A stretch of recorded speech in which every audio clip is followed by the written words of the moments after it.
Welcome back, everybody, to D&D Blender presents Expedition to the Barrier Peaks. I am your humble DM, Tim, and today, once more, we have the full cast of characters. We have Scarthrax. Hello. We have Flicker. Hey. And we have Talon. Sorry, I'm eating. Oh, good. In the previous session, the group made their way down to level 5 of the ship, encountering a physical training android and dealing with him, reattaching B-17's head to the bot to give himself a new body.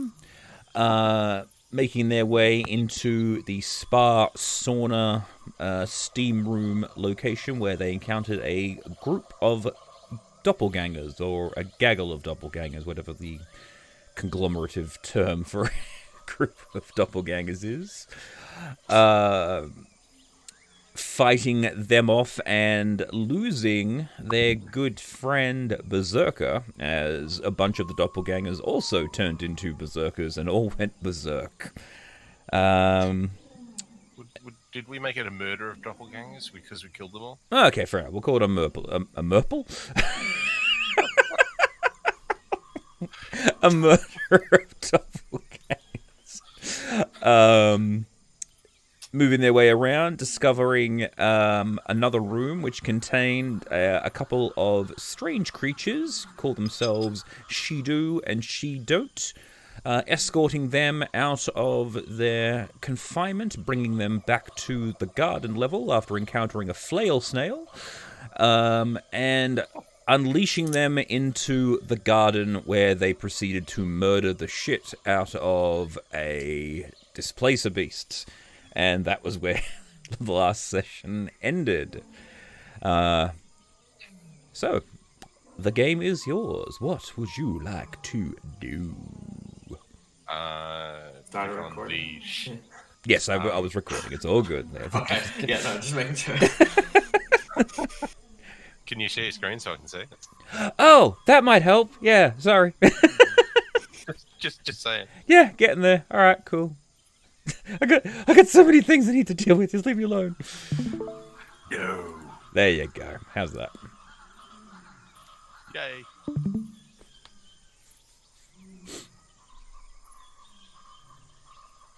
I just want to take a few minutes to admire and maybe also be slightly disgusted by the animalia that's happening right now. Mm-hmm. Yeah, so these two, basically, they, like, one of them blasted an energy beam out of its face, completely stunned the creature. Then the other one dived down, picked it up, and then they've been sharing it between themselves. And they have since flapped about and have actually made themselves a little den in the center of,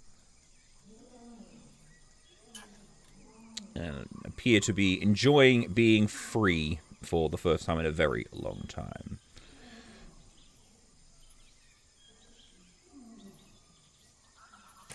Good to hear. Time to make a new plan, guys. Do we want to head back down to that level we were exploring and finish it? Clear the level? Yeah, we could. We could also clear this level, which we're almost done with, but yeah, no, we could also do that. But we probably want to stick to our first task, get it done before we start looking for more things to do. So... Yeah,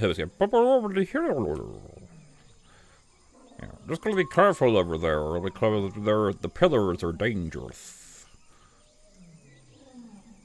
Which pillars? Or the pillars, and he sort of points with his eyes and his tentacles. Over here, the pillar is over there. They're dangerous. Huh.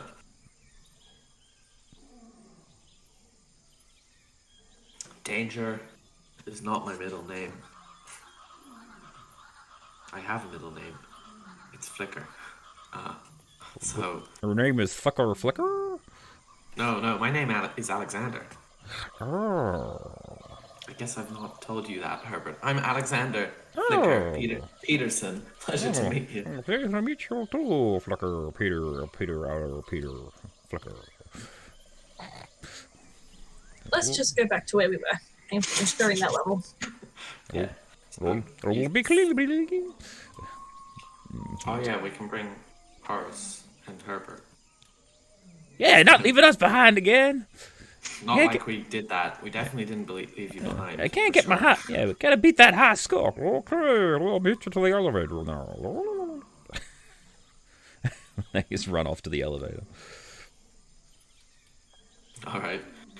I'll follow. Okay. Well, I don't know about you guys, but I can certainly use a long rest to free up some spell slots and. Oh, you're out of spells. Yeah. Oh, I've used like one. I guess though I don't use them for anything. I've used 4. Yeah, you primarily use gun. So Spells. I have my best. Yeah, I have the best spell. I have gun. How long have we been awake for? Gun. Not very long actually, because you basically, if I remember correctly, you guys woke up out of the pods. You went straight to the center of the ship, picked up all your equipment, went downstairs. Went to the steam room. So I'd say maybe 2 hours. I think. And we've had a short rest already. Yeah. And we had the fight with the Thingo Beast. The only things we fought are the doppelganger. Oh yeah. Oh, and yeah, that's true. Yeah. Uh-huh.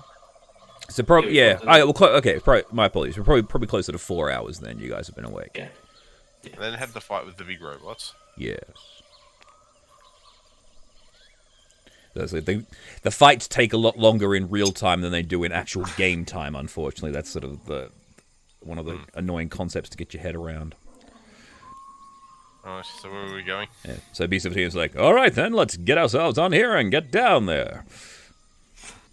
Yeah, on Skytrax, I think we almost finished. Not finished, but like had cleared a large portion of that level with the stages. So we should maybe clear that and then reconsider what we want to do. Might be good to take a rest then. Right. I'm gonna go blow some spell slots. Okay. So you tap the button and begin to head down to the next level. You descend. Damn it! I got my head stuck in the wall again. There's a fucking snail. Yes. So as you're descending down, the flail snail, it is going around, and you see it's basically oozing over some bodies, and it looks like it's like sucking on the marrow of the bones, trying to get some sustenance. And then you see it wander over to one of these boxes, and it flails the crap out of it, and a whole bunch of strange-looking seed things comes out, and it just starts to like peck at it like a chicken. We're just gonna silently descend. Mm-hmm. Yeah, although Nothing to see here. It for a future trip. We don't have a grey card anymore, so we have to consider looking for those in bodies. But I don't think we need one now. Okay. And moving on down. I keep opening up the wrong friggin' window. Through the tween decks down to level 6, where you come across She Do and She Don't Old Lair. And the lift will go down another floor if you don't stop it, just letting you know. So, Yeah, I'll stop it. Alright, so comes to rest, and you are here now. Alright. Let's clear this room. That's a good plan. Okay. You want me to look ahead? No, you might get murdered. Oh, good idea. Let's stay back here then. Yeah, we will- don't want anything to happen to you, little guy. Well, Talon, you're sneaky if you want to go. Otherwise, I can fly over the crates and look from above. I'll just be real quick and have a look. You're able to move your character again for the first time in a very long time. Yeah. So, this level, these boxes, your incredibly perceptive elf eyes and your ability to now read the labeling on most of the boxes. These are what are known as emergency colonization supplies. So there's a lot. So you see some of them written on them as emergency tents, food. One of them has lamps written on it. Another one is the actually one box which Flicker would probably be very interested in is power cells. There's actually a power cell crate. That's the sound of Flicker's curiosity as he sneaks around. Well, if we need more supplies, this is a good room to come to and check out. I'm gonna quickly pry open the lid and have a look and see what the power cells are. You lift it open and you just see literally like what's what I'm looking for? Like, you know how casinos have those trays for holding chips? Vaguely, yeah. Yeah, so it's like a thing. You basically see like rows and rows of power cells, power discs. Okay, these, excellent. I'm gonna grab 20. Okay, you have 20 power Racks discs. or cells? Cells, I don't think I can carry 20 racks. No. Strong are you? Yeah, at Not the moment, very. not very, but yeah. I don't even really need these because I don't use them. It's in case any of you see sense and decide to wield gun, like me. Gun. When I run out of arrows, sure. Yeah, you'll need these. How is your arrow count coming along, by the way? 160 something. So it could be a while. Could be a while. Time to Alright. set fire to her arrows to force her to use them. I'm accounting for something along the lines of I get 1/3 of what I shoot back. Yeah, that's all good. All right. Yep. And then at the end of the room here, there is another button press door, so you can just Yeah, I think head on through that one, I believe. 166. Yeah. Let me double check. Oh, it's a violet colored door, but you guys have a red card, so there's no issue there. All right. I'll wait for them to catch up. Yeah, I'll before just I move do. everyone down. Yeah. This will not let me add things. D&D Beyond is not being friendly. What? Oh, I have 20 crossbow bolts. If you want those, talent. All right. So tap I the don't card. think I can shoot them. I have a crossbow. Maybe. Alright. This room here, another storage room that travels on down. Pretty much everything in this room is food stores. So if you were to pry them open, literally every single box here is ration packs. Right. Enough to feed an extensive amount of people. And the door at the far end here is another violet door. Alright, but we don't want to go in there because of poor previous experiences.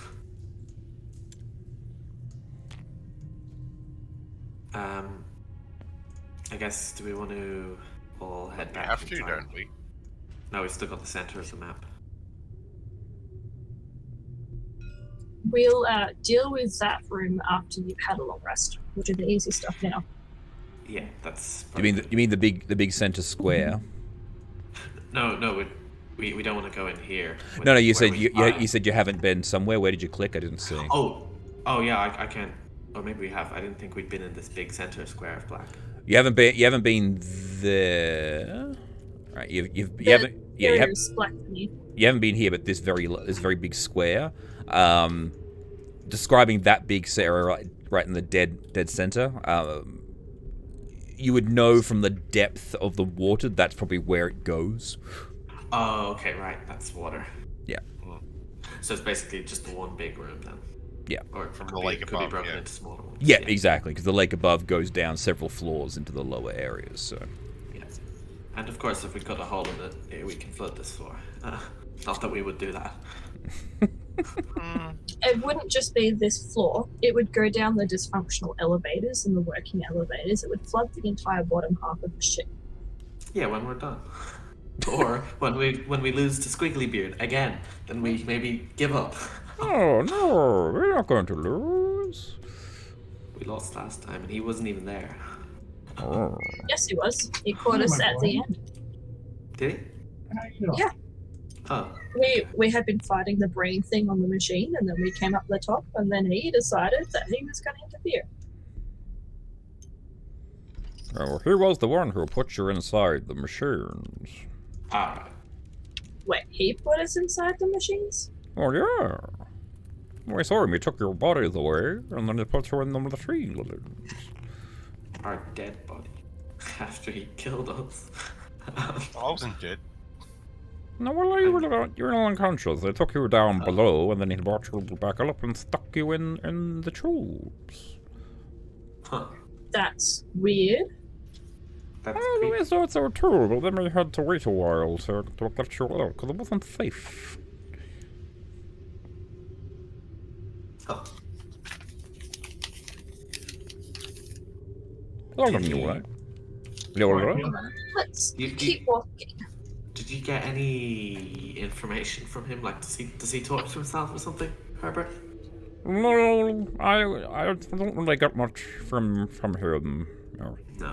His thoughts are very tasty, though. Reasonable. No, What you've was got he to actually thinking? get What was that? Sorry. What was he thinking? Oh, very, very nasty things. Mostly.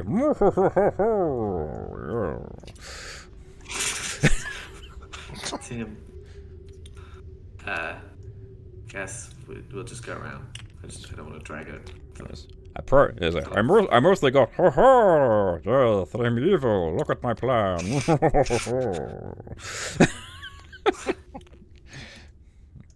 Like, oh, these damn adventurers keep coming on her. Keep ruining my plans. Look, a lack of door. I say, pointing at the no door. Yes, alright, so you can now peer in this room. I'm just going to use you to clear. So you see A swimming pool. a swimming pool, yes. This is area number 4. Let me just read out the descriptor. The air here is humid, and it's easy to see why. A large, perhaps ornamental pool fills most of the chamber's floor space. A rusted platform, accessible by a ladder, rises above the pool. Murky waters at the north end. East of the pool are tiers of stepped seating that provide a clear view of the water. As you approach the pool, old bones and trash litter the seating area, and the sounds of fleeing vermin are heard from beneath the seating tiers. And as you get closer, you can actually see a dead body floating, bones at the bottom of the water, near where the diving board was. Yeah. Just a reminder, are there lights on in these rooms? Yes, they are lit. Yes. Yeah. And the door here that's sort of freestanding, is because the seating is tiered and this door leads underneath. Yeah. I'm actually gonna have a look in there. Yeah. But So- they can also. Yes, the door opens up and you see there's literally a tunnel that leads all the way down, and this door here is actually open as well, and you see a light at the end of it. Which door, sorry? Right here, there's the door. Oh, okay, right. Yeah. So I'm just gonna expose the rest of this room because it is well lit. There you go.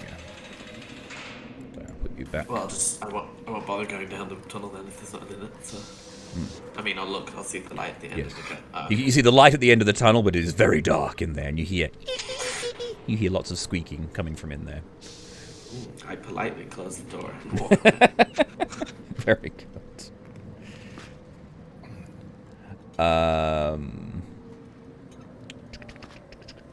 The pool's depths are 4 feet at the south end and 30 feet at the north end. So this end here is 30 feet deep. And you can see the dead guy in the bottom there. Oh, well, I've had great experiences swimming. So I'm not gonna. Yeah, so I can't breathe. yes, the water of the So pool it's is clear enough to see. it's murky, but you can vaguely see several human skeletons lying at the bottom of the pool. But the gleam of metal and the glitter of gemstones is also visible among the bones. I wonder if I have any key cards. That too. And I'm also going. diamonds that we could bring to Is there people. is there a some rubble around? Sure. Like Yeah, there's like body parts and bones up in the ceiling if you want to grab stuff.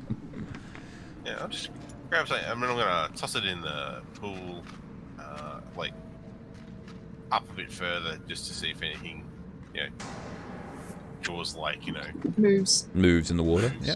Yeah. So where are you? Like you throwing it up here or towards the middle or?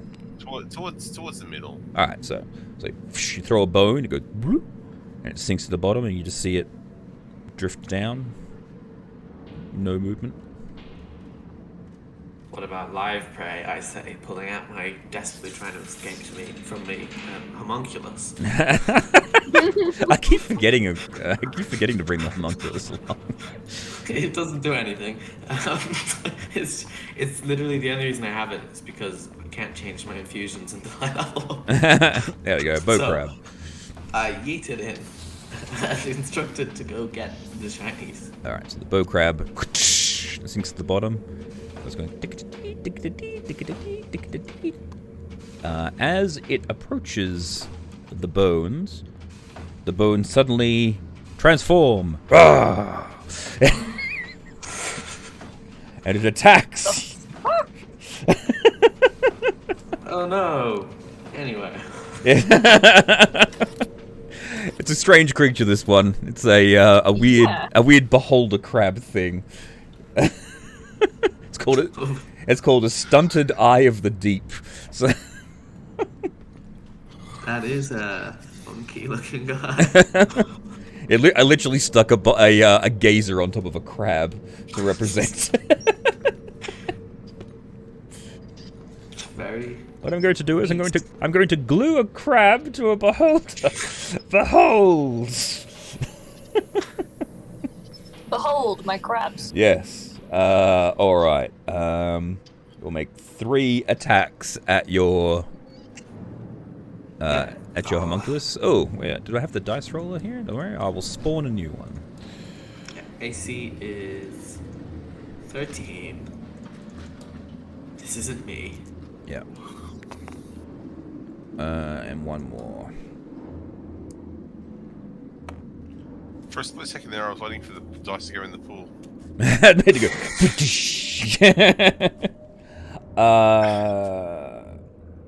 +4 to hit on all of those. So 2 of them hit. So basically, he claws it both times. So 2d6, so 4d6 +2. +2 once or +2 twice? +2 once. So 17 damage to it, and it is grappled. It has 18 hit points. All right. My goodness. Oh, I guess initiative, everyone. So. Oh, he gets a 9, so he's going last. All right, Flicker, you're up. Yeah, this is not ideal because the homunculus has less strength than me. It's not very hard, but it has less. I'm gonna shoot it. Okay. Shoot away. Actually, let me just check a spell.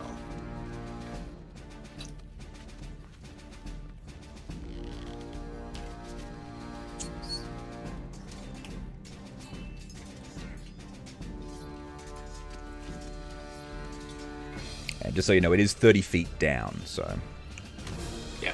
just remember that for It's the... hard to shoot with a gun. I can try. Just need to. I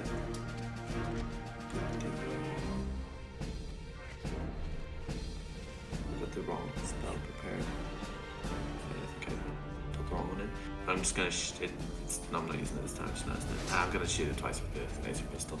I'm assuming it's disadvantage because it's underwater. Yes, please. So first attack. 17. What the heck was that? You're not going to drink bottle now. 17 does hit, yes. So I heard the clang. I thought it was like your dice rolling or something, Flicker. So... They're very effective Mm. guns. 13? 13 damage. No, I'm sorry, 13 to hit for the second attack. Oh, yes. Yeah, 13 misses. 17 hits, 13 misses. Sorry. So one attack. 17 points of radiant damage. 17. Nice. And then as a bonus action, I will command the homunculus to escape and run away. Alright. Make a... Is that it? Was it athletics or acrobatics to get out? It will acrobatics. Very good. Yes. +2 on this. 12. Hey, it gets out. Well done. Huh. And then So it walks. it has a fly speed, but it's underwater, so it's just going to fly upwards at half speed. Okay. So it's 15 So feet up. 15. So Yeah. it's going to opportunity attack it as it moves away. So get back here.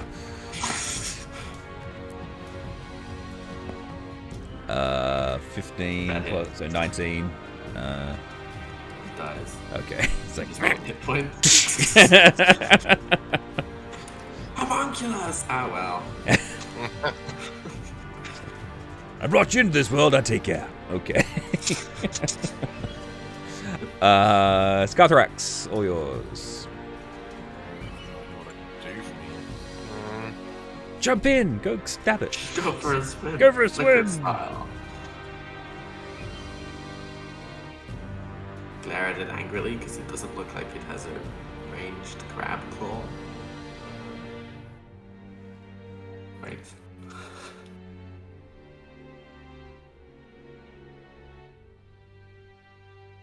I think range-wise, what I've got.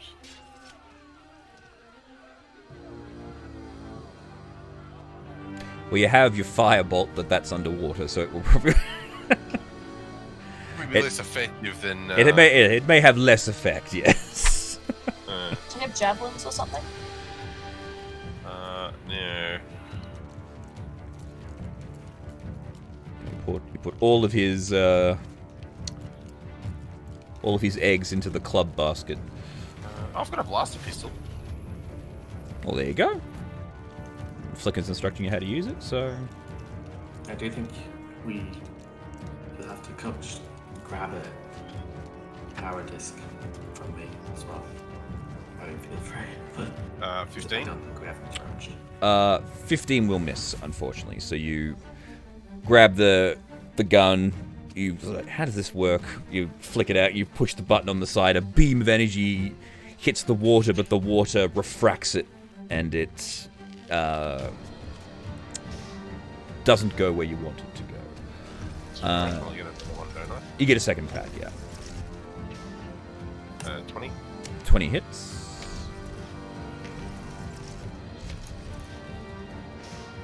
Uh, 10 damage. 10 damage. Right. Roll me a d6 too, please. Just so. 2. 2. All right. So as soon as you finish your second shot, you hear the machine, the pistol go beep beep, and the disc goes and flings out the front of it. It's now out of charges.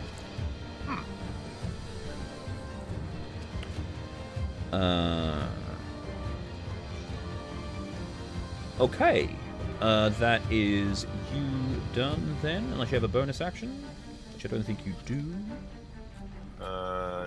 No. Well, I do, but it's a spell which I don't have any slots so. for. Alright, cool. Talon, all yours. Pew pew. Pew pew. Alright. Disadvantage again because it's underwater as well. 13. 13 misses, unfortunately. And I'm going to step away from the edge. Very good. Alright, the Eye of the Deep will float up to the surface. So now you will no longer be attacking it with disadvantage. It just swims straight up. It is going to...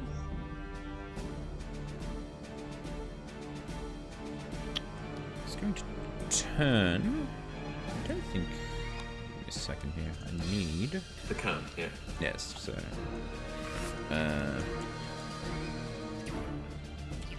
it's a 30-foot cone, so... 1, 2, 3, 4, 5, 6. That's pretty much perfect. Alright, so it's not going to get 2 people with it. It can only get 1 person. Oh no, it can get... Stand up, you bastard cone. It'll hit both Flicker and Scarthrax with this, so I need both of you to make dexterity saving throws. Basically, it turns to look at you guys, and it one of its eyes glows, and a beam of light shoots out of it at both you guys. So dexterity saves, please. 6. 6. Awesome. Scarthrax? 12. 12. Alright, Scarthrax, you manage to jump out of the way of this one. Roll me a d4 Flicker. Okay. 2. You are stunned for 2 turns. And roll me another d4.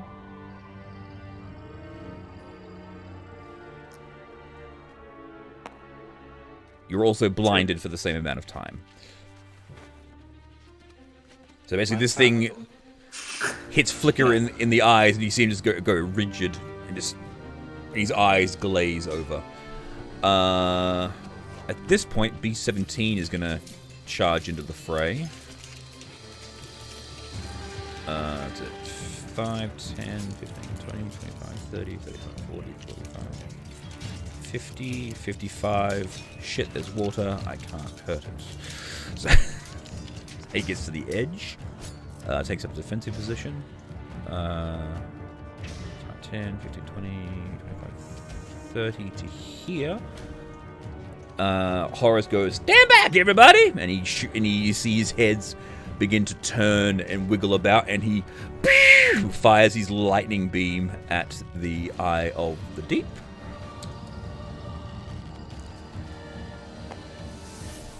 Who fails his dexterity saving throw. And takes, gotta find Horace's stat block again, 8d10 lightning damage. In the water. In the water. So if I remember correctly, there's some trick with lightning in the water, isn't there? Yeah, I don't know if there is, but he's going to be taking double this. So he takes all of that and dies. So If there's anything else in that pool, it's going to be having a bad... yeah, but literally, like, he goes, "Stand back, everyone!" He just goes, and he shoots the water, and the water just goes, and this thing just goes, and then just rotates and sinks to the bottom of the water and dies instantly, taking, what was it, 46? 92. 46. He took 92 points of damage from his grand total of 76. So Say, oh yeah! Honors for the win! Plus, the lightning would be residual in the pool for like a little while as well. Mm. And anything else in there is going to be zapped as well. Yeah, exactly.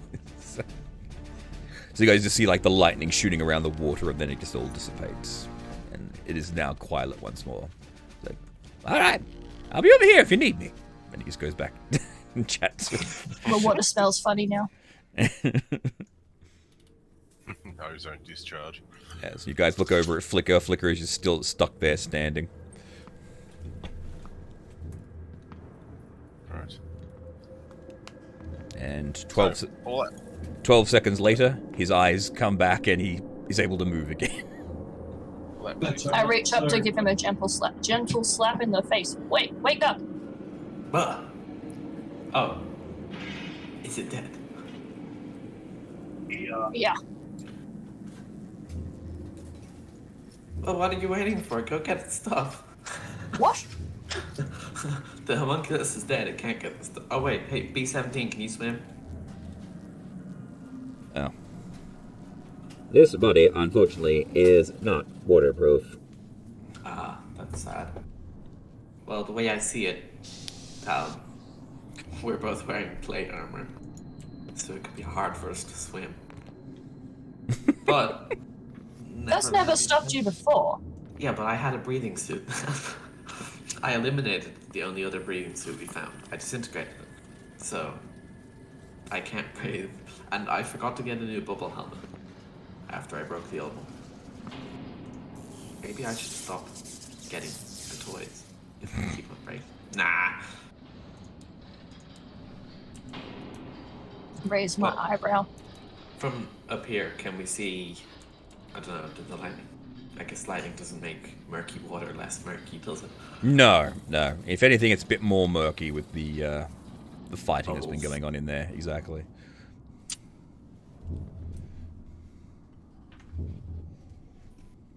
All right. Start taking off my plate armor. All right. So 10 minutes later, Scarthrax has undoffed his armor. And I'll leave my flail and everything up there, and then I'll grab the dagger of what's it, and The dagger of poison. Yeah. then go for a swim. All right. So diving board or just gonna. Oh no. Yeah, do that whole crocodile entry. Ah, very cool. So you crocodile your way into the pool. Dragon. I don't do that dumb thing. All right. You coming through the combing through the different bones. You come across a glinting metal tube.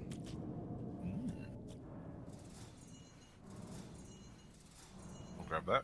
Okay. There's also a bunch of gems, including a diamond-encrusted necklace worth 10,000 gold pieces. Holy shit. Next long rest we get, please give that to me so I can smash it. So that we do not expend the entire necklace reviving one person.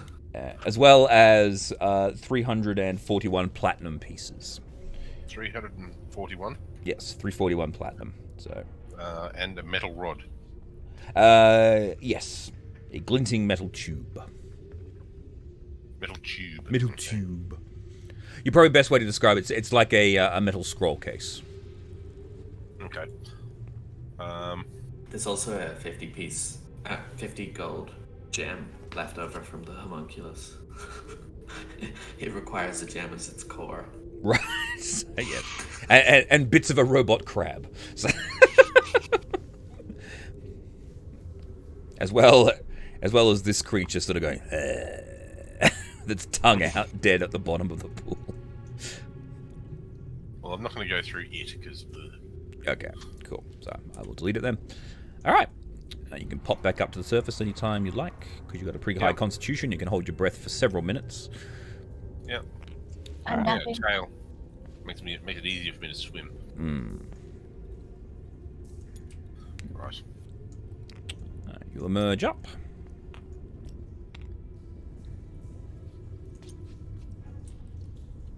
dry myself off and start plating back up. Oh, you were intending to lie down. Sorry. I'm napping. Sorry. All right, so Scarthrax begins to read off his armor. And I'll toss the 50 JP gem to Flicker. I believe this is yours. Ah, thank you. It is occurring to me that I probably should have been the one to swim, I say, as I spent an action to doff my armor. And then step back into it. But, you know, it was a nice rest. Sorry about that, thanks. Find anything else good down there? Yeah, have a look at the metal tube. The metal tube, it has a screw top on it. I'm going to point it away from me. Mm-hmm. And unscrew the top. Okay, you unscrew it, and as you twist it, you hear it goes, and then it comes off quite easily. Great, you just let out COVID. Yeah, but Dan told me I had to spread it as far as possible. Yes. It is finally revealed Scarthrax's patron was Dan Andrews all along. That's much more evil than I could have thought. We must kill him as soon as possible. Do you wish to look inside the tube? Sure. Within the tube is a rolled up piece of paper. Slide it out. When you open it, you see, with your ability to read the language, these are actually the exterior plans of the vessel. You actually now know what this thing looks like from the outside. Essentially, it's a massive... probably the best way to describe it is a series of discs wrapped around a central core. And each of these discs is attached like a massive train. And then at the very, very front is the section known as the bridge. The text underneath it explains that this ship is known as the Equinox. It is a interstellar arc, which was traveling from a planet known as Earth to another planet called around a sun known as Alpha Centauri. Earth. Earth. Indeed, an interesting thing.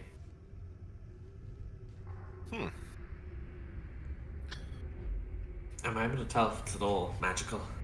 It has no magical Okay. properties whatsoever. This is just a simple piece of paper. I will roll it back up, slide it back in the tube, Mm-hmm. and put the tube in my backpack. Okay. I see Talon is asleep.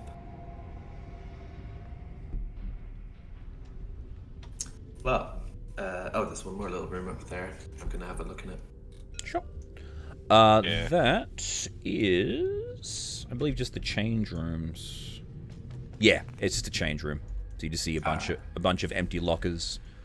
This room here is.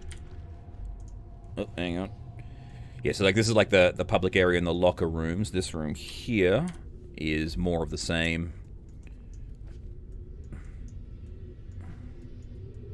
And then around this side, whoop,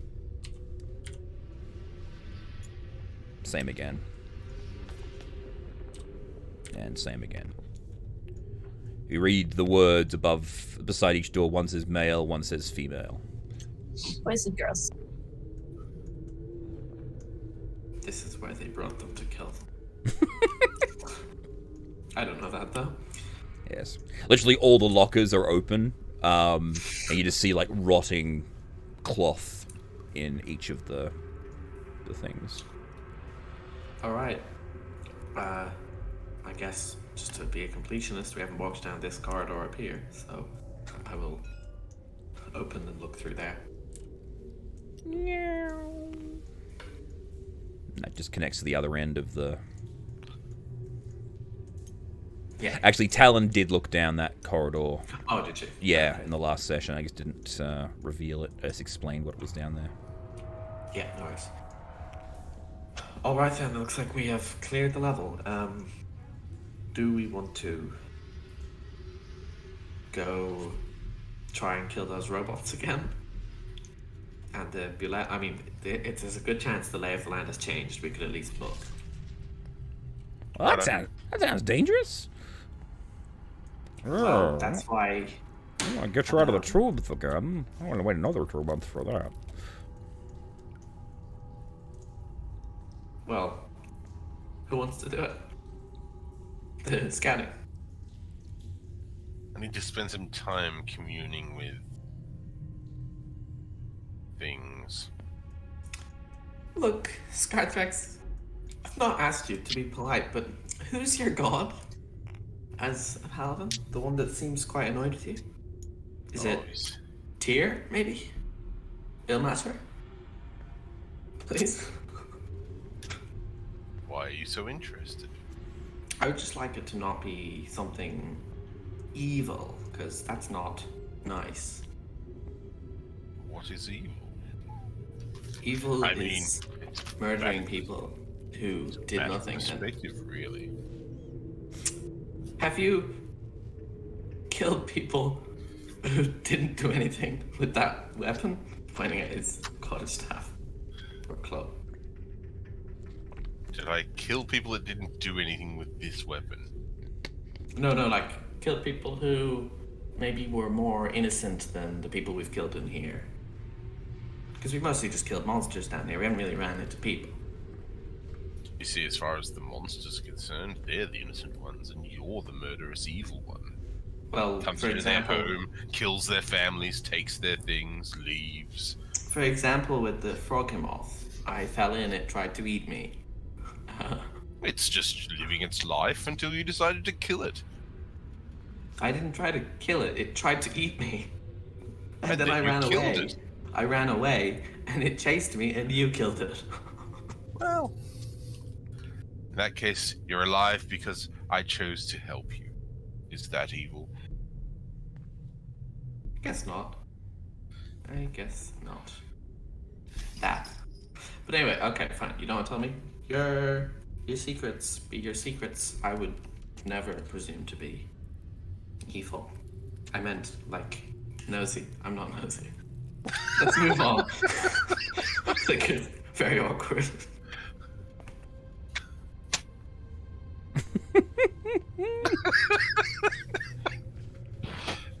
I always, like, forever, ever wanted to use that line about monsters are having a good time at home until you break in the door, kill all their family, and take their stuff. I mean, is that evil?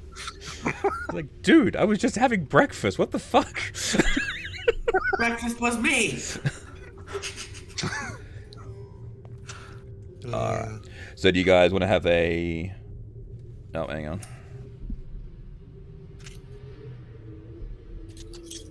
Well, Talon's having a short rest. Yes, yes. I'm like 30 minutes into my short rest now. So unless you guys want to actually go forward and have your have a long rest before you continue on, you are welcome to do so. I think it might be worth it. Simply, if we're gonna go poke robots, I need some spell slots so I can hurt them. Alright. I'm just gonna see if there's anything I can spend my spells on that will last. I don't think there is, but I'm just gonna check. Alright. So, if that being the case, you can all mark off a long rest.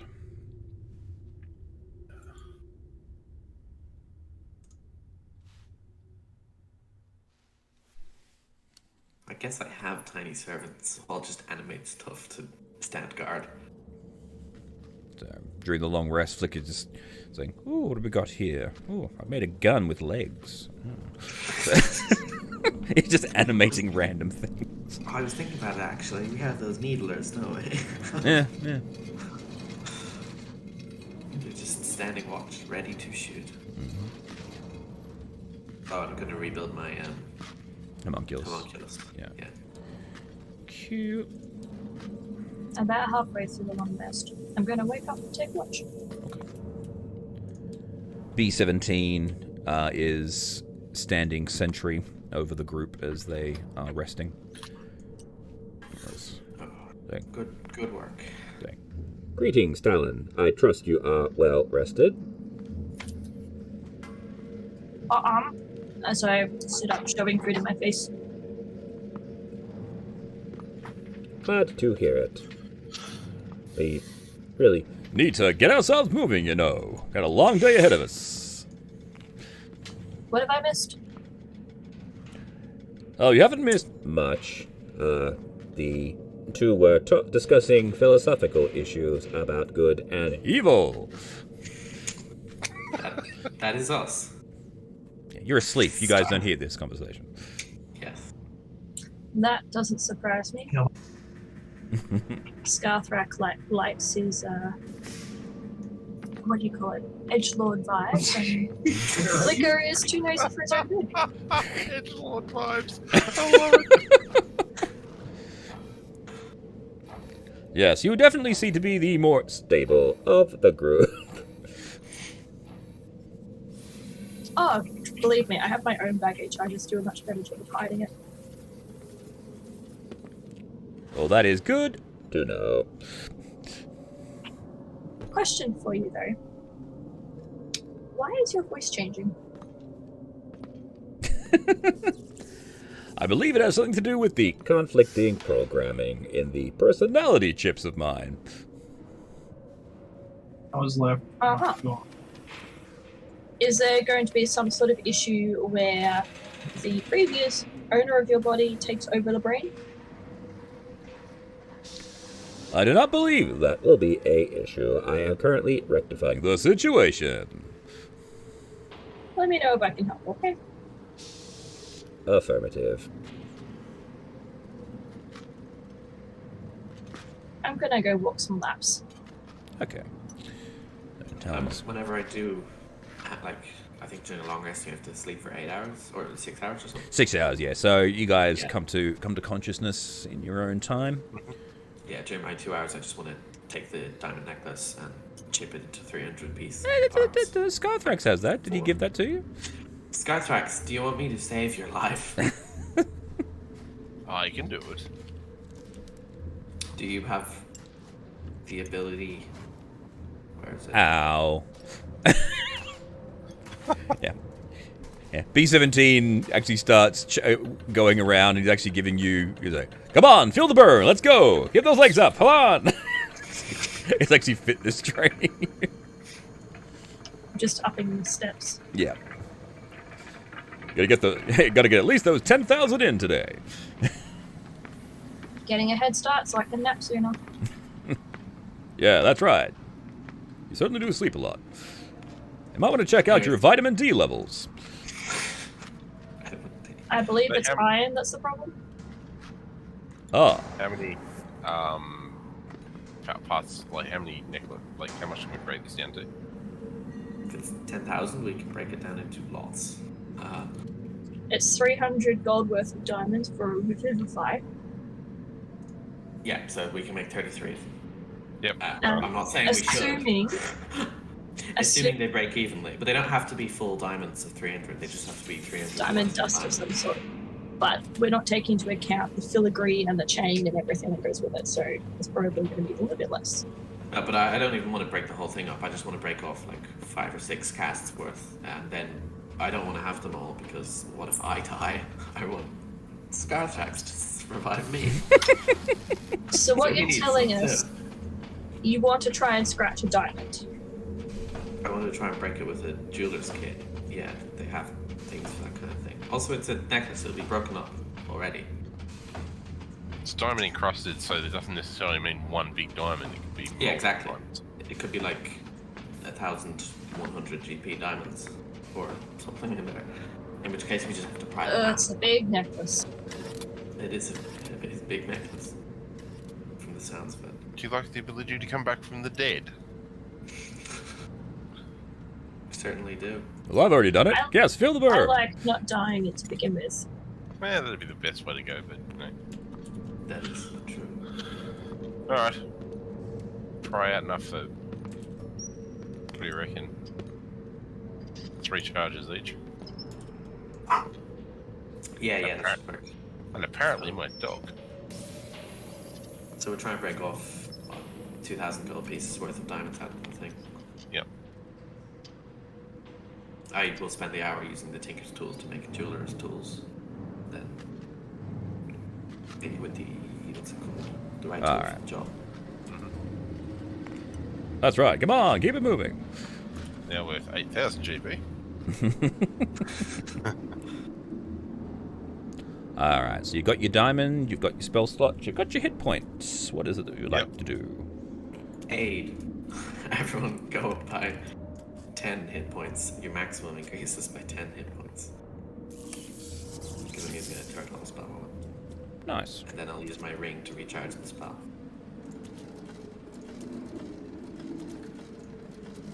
So, do we want to go get our vengeance for the crime that was committed when they tried to kill us?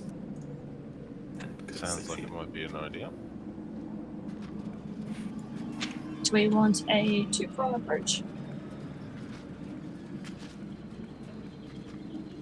I can't see the floor plan from here.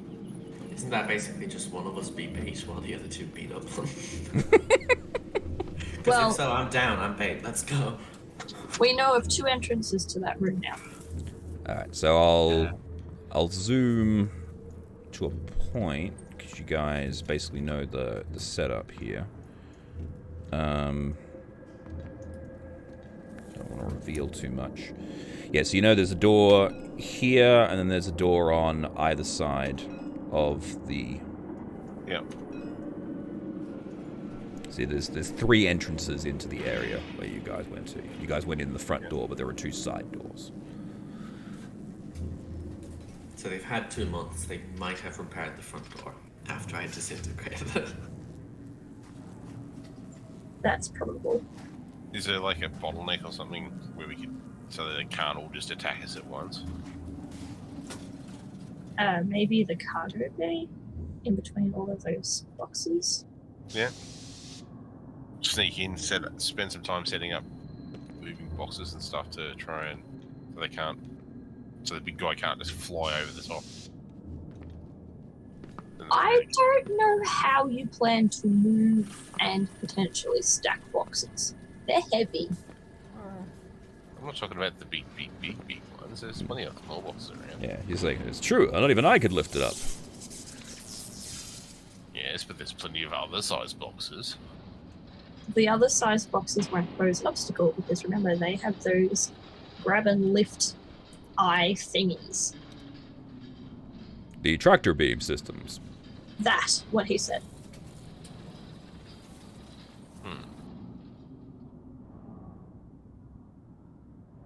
Well, I'm not hearing any other great ideas. B-17 chimes in.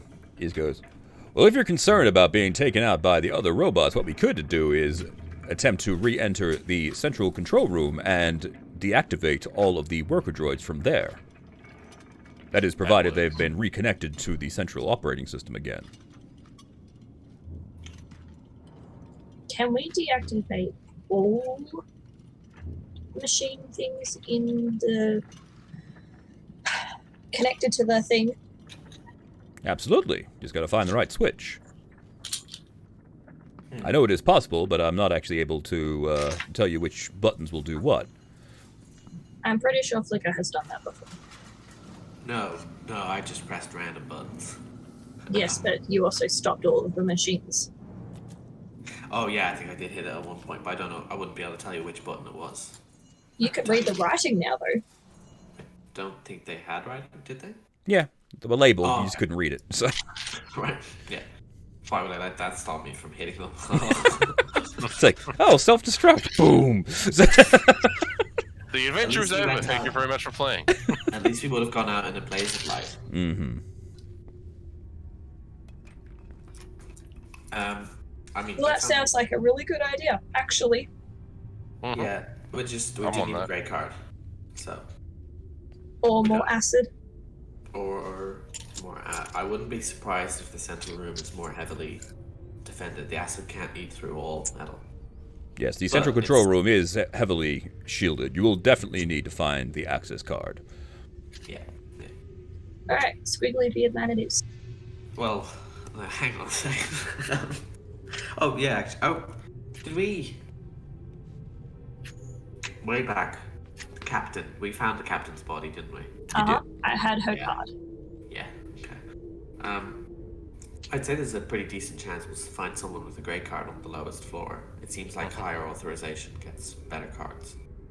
The lowest floor seems to be quite a restricted area. Yeah, it's not even the passengers knew what was going on down there. That was restricted to captain's eyes only.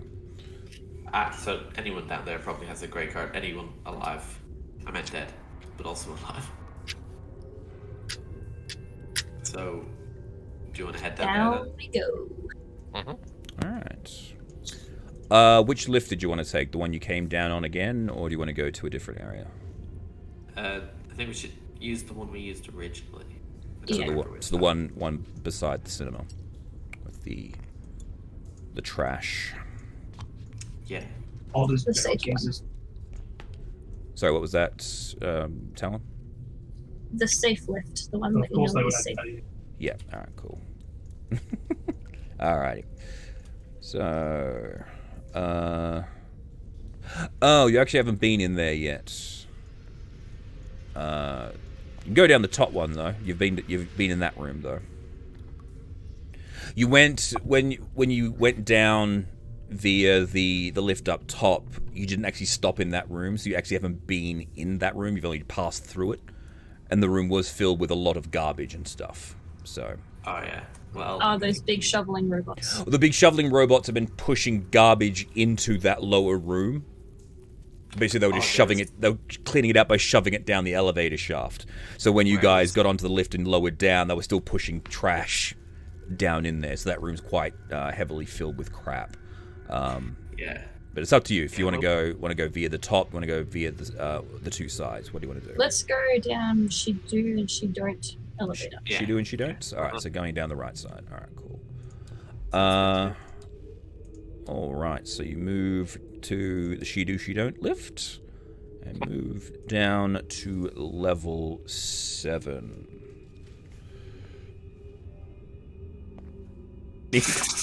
Alright, here we go. That's who I wanted. Alright, cool. So you guys coming down the lift.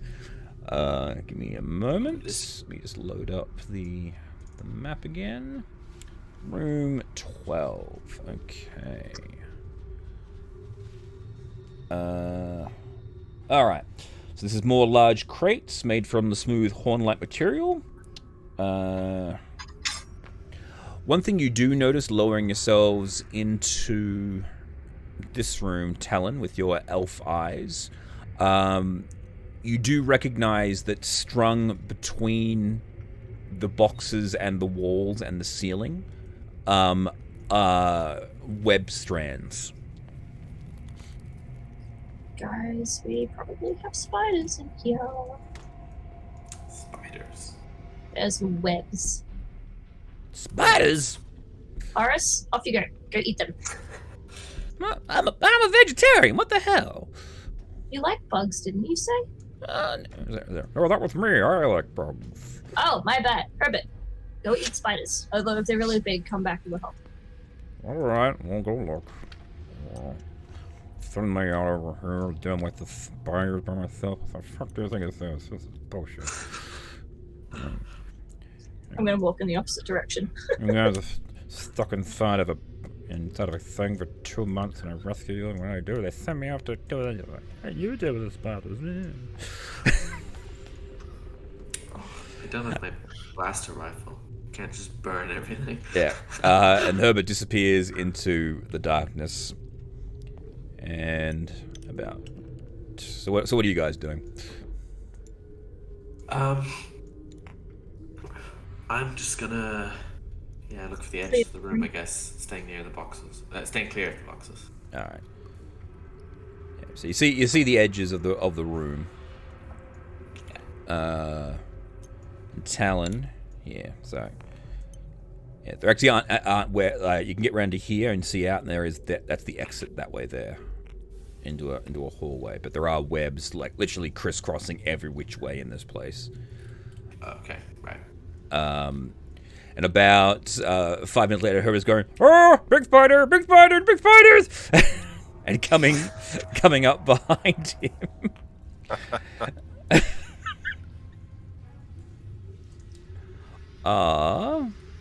Where are they? Two massive spiders chasing him, but one of them literally blinks and disappears and then reappears over here. You recognize these as phase spiders. Roll for initiative. If they'll give me an hour, I could cast Glyph of Warding. I don't think they're really going to give you an hour there. That's 16. rude. 16. All right, cool.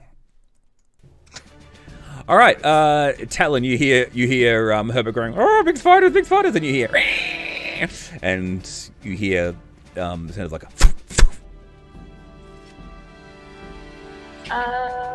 I'm trying to find the doors from measuring. How far am I? If you hold tab, Yeah, it will draw a line, there you go. and each space is 5 feet. Yeah, they're 1.5 inches diagonally and 1 inch across.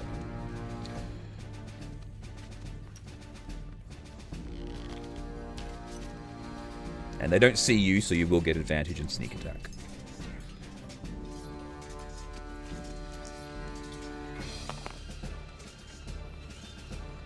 Uh, 21 will hit. 21. Yes.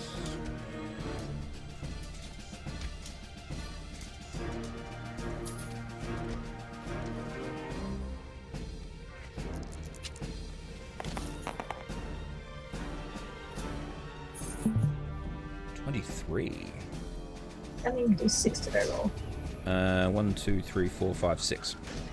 Okay, so whatever that was, plus 5. Plus 5, so 28 points of damage. Nice. That one did not like that at all.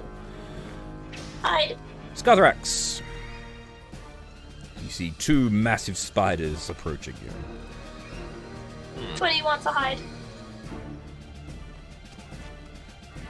I'm gonna walk over to this one, wind up and 10, 15, yep. swing. Better swing. Go for it.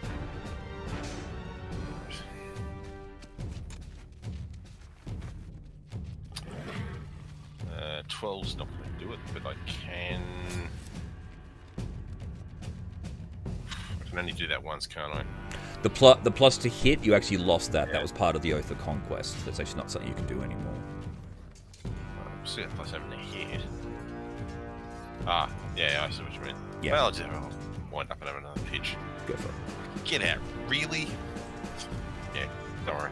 Don't worry? Okay. Alright, so he's good. Scarthrax swings wildly, but the spider, like, as you swing, the first time it actually disappears, and so it literally goes, then you reappears, and then you swing again, it goes, so they're actually unable to pin it down. The posse's turn. Herbert goes and just runs away. B-17 comes over. And he's going to karate chop this thing 3 times. With 2 critical hits! Oh,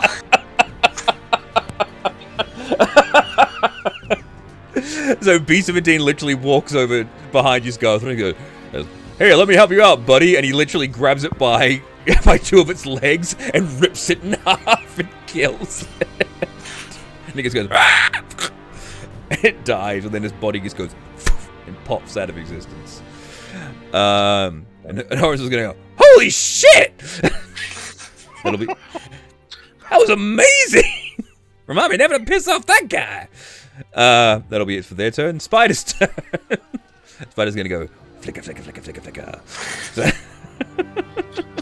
The irony of that statement.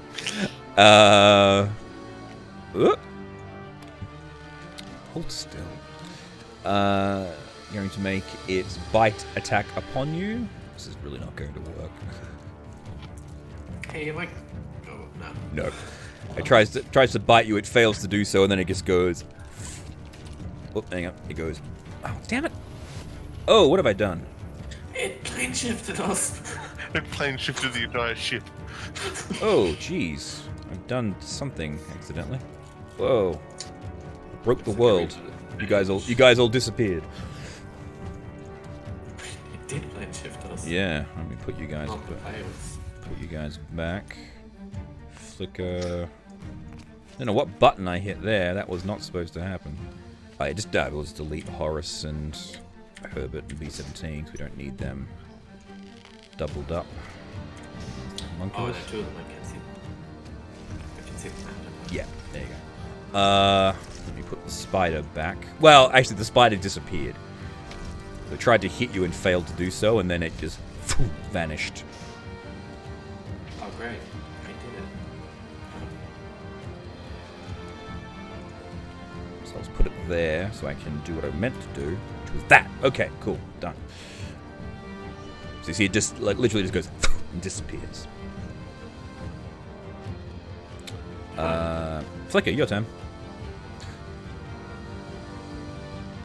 I'm gonna prepare an action for if I see it to shoot it once while moving back to here. Sure. Alright. That is it. Talon. You do not see the spider anywhere. Because of course not.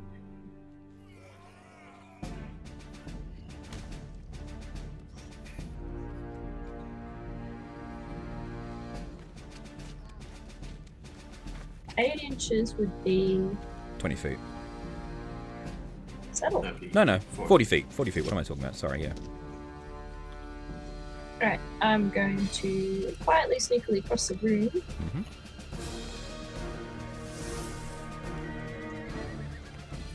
And prepare a shot for one of the reappears. Wherever it is. Scarthrax. You see no spiders.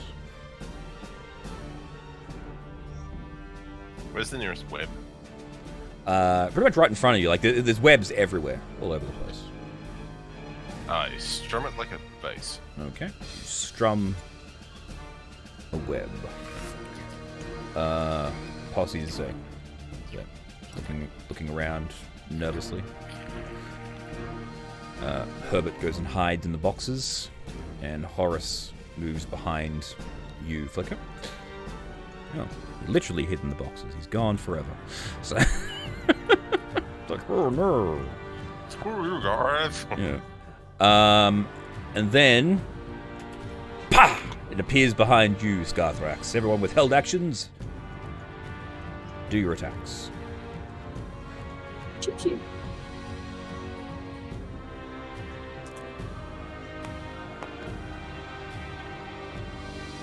Wow. Be like an 11 to hit. That's a 16 for me. Well, 16 hits, so. 19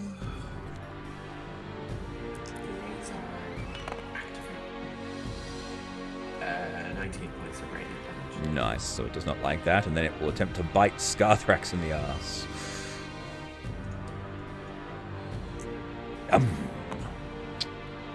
18. Nope. Fails to get through your armor, and it can't poof away to the material plane again. So, Flicker, your turn again. Die, spider. Okay, one hits, I think. Yeah. One. Yeah. Critical miss. So this is another 17 points of damage. 17. Not looking happy at all. Talon. Oh, I do have a bonus action. Oh, bonus action. Go for it. Sorry. Homunculus. I so rarely use them. Oh, yeah. You should actually be over here. I should say. It wasn't actually. Yeah. He shoots a force bolt. 9 plus 8. Check. 15. 15 hits.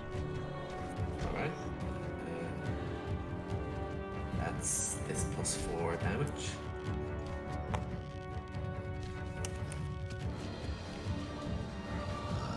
5 points of damage. That'll do it.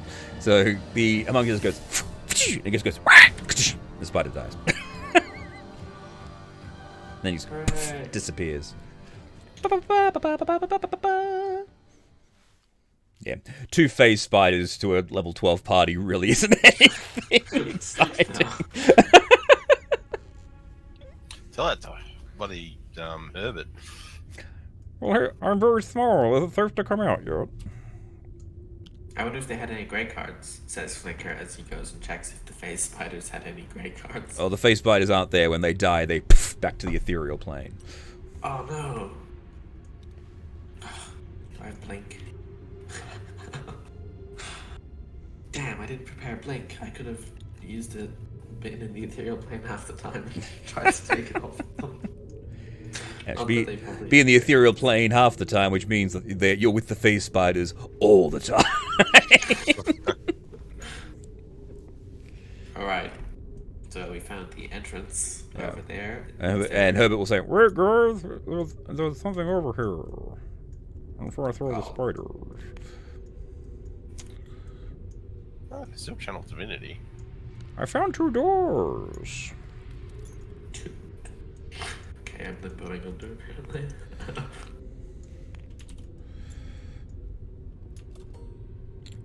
This one leads to the outside, and this one lead to a different door. Well, I think we should try the side door first, just because they're usually more empty so far. Okay. Okay. Open sesame. The black-coated door. This room is room number 16? Yes, 16. The western door to this small room is... it's actually broken open, but it's fine. Its surface... Oh, sorry, this door here, sorry, I should say. This is the one that was broken open. It's broken open. Its surface scarred by large gouges and scrapes. Inside are many bare shelves, but a few hold sealed paper-like cases. The floor of this room is ankle-deep in empty metal cans, silver foil, and crumpled paper. You recognize them as the canisters for the food. Someone's been eating a lot in here. And just leaving everything behind? Oh, and you actually noticed, Talon, underneath all of the trash, a wound healing canister with full charges. Yoink! That's better than Revivify. Skytrack smells wound healing. Is there anything in this cabinet? You said there were some sealed things. Yeah, just paper envelopes of things. When you, so the shelves are mostly bare, but 20 cases of ship's rations remain. Each case contains 21 meals. So again, more infinite food. There's a lot of food in this ship. We will be able to survive for 2 years at this point. Well, given it is colony ship, I mean, there's probably a good reason why it's got as much food on board. Oh, yeah. as it does. Yeah, They didn't die of starvation. No. Yeah, the business says, Alright. no, they died of the plague.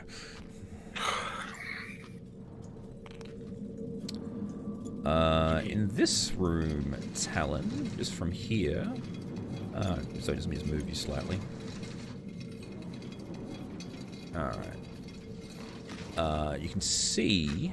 Can you see these? Mm-hmm. I was talking to Talon, yeah. Can you see the rocks? I can see the rocks. Ah, cool. So you catch what looks like the exterior of the ship has actually been very badly damaged at this point here. You would hazard a guess this is actually the impact point, and you actually see a lot of stone rubble inside the room. I wonder if I can wiggle out through there. Escape. Leave my shadow behind.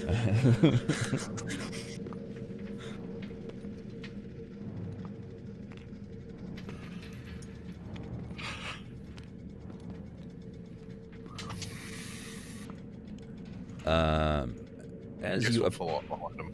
all right, coming up behind. Give me a second. Just grab everybody. Oh, you got him. Yep, cool. Bring him Yep. along. Sorry about the walls. Yeah, all good. Okay. So he's examining to see if there's a way out, I'm guessing. Yeah. Alright. At this moment, I will not make any cuts with the laser yet, but I will keep an eye if there's something I could cut to make it Alright. easier. to Well, get. make a investigation check. Alright. Would I be able to get advantage from talent helping me? Yeah, sure. Either or. Yeah, I don't know. I think I have the higher bonus. What was that? 8 was your higher number. 8. Oh no, I don't have the higher bonus. That's 17. 17. Alright. I'll just read the descriptor of the room, and then I'll let you know what's going on here. The contents of this large, high-ceiling chamber are strewn about the floor in this space. High piles of steel crates and barrel-shaped containers of horn-like material lie smashed and broken in towering heaps as if strewn about by an angry giant. Bent metal bars, torn fabric, and broken devices of incomprehensible purpose, and other debris lie everywhere. A portion of the wall in the northeast is buckled and twisted, showing damage from a tremendous impact. Lighting here is intermittent, so it's sort of blinking on and off. Plunging it into darkness for brief moments, and then blazing back into daylight instantly after. Searching through, like, you think you could definitely cut some of the metal, but like sort of peering under the buckled areas, it just looks like solid rock behind it. Right, so we also need to dig through solid rock. Maybe if we That did might be a that. bit hard. Could be. I'm certainly lacking in a drill right now. I don't even have a shovel. Alright, let's keep moving. The Still lights worth noting if we- The lights blink out and then blink back on momentarily. As you're moving this way, Talon, a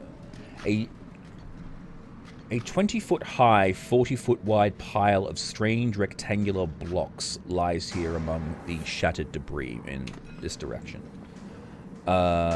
Each of the blocks is a massive, almost like a building stone of a great temple.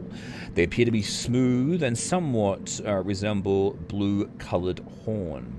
A tunnel has been hewn into the pile, forming a cave-like mouth some 10 feet in width and 8 feet high. So that's just over here. Okay, that's weird.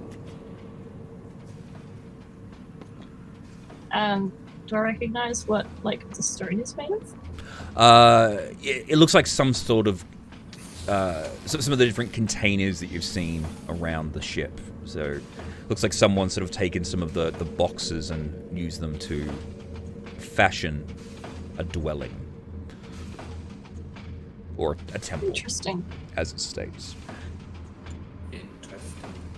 Do we Um, need to have a graveyard? That's this area here. Yes, that little area there. I guess I'll go to the entrance and I'll knock. Okay, so you bang on the boxes. Get everyone else to come along. Scarthrax, did you have anything to interject here, or are you just happy following? I'm going to step back a little bit. Alright. So you bang on the box. Look, banger's a bit harsh. I knock politely. I'm assuming this is a front door. Right. Okay, sorry, it's got a better thing. The large blocks are actually the raw building materials. They're actually the printer filament. You've actually seen this before. Alright, yeah. Huh. So you knock on it, and it actually reverberates. It's like a weird echo, and you hear from the inside. That's a friendly sound. It sounds like someone's snoring, if I'm honest. Yeah, that's fair enough. Hello, is anybody home? And peering, However, I will take a step back at that noise. you see a lumbering two-headed creature begin to slowly make its way out of the cave. You have seen one of these before, but not with two heads. It is a Umber Hulk. Roll for initiative. That's not what I wanted to see. I was hoping for a friendly face. There are no friendly places in hell. But we know what Umber Hulks are, right? Yes, which is why I described it. Yeah, they're a fairly common creature from the Underdark. So they're. I'm trying my head to figure out a way to get it to dig us out of there. All right, so Scarthrax, you start now. When the creature starts its turn within 30 feet of the Umber Hulk and is able to see the Hulk's eyes, it can magically force you to make a charisma saving throw unless the Hulk is incapacitated, unfortunately. So unless surprised, the creature can avert its eyes to avoid the throw at the start of the turn. So it means you won't be able to look at it, so you'll have disadvantage on your attacks, but it's up to you. So you know that these things have this weird gaze.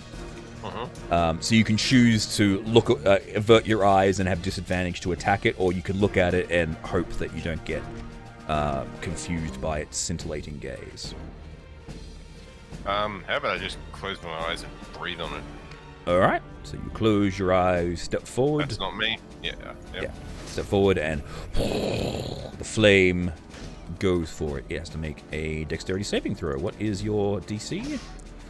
I believe. Nope, it failed. Doesn't matter. Okay, so it's getting the 13 fire. 13 fire damage. Begins to flail. And you hear the sound of it was like popcorn popping as bits of its shell burn away. And it's going. It's screaming in two tones. It's going. It has two different.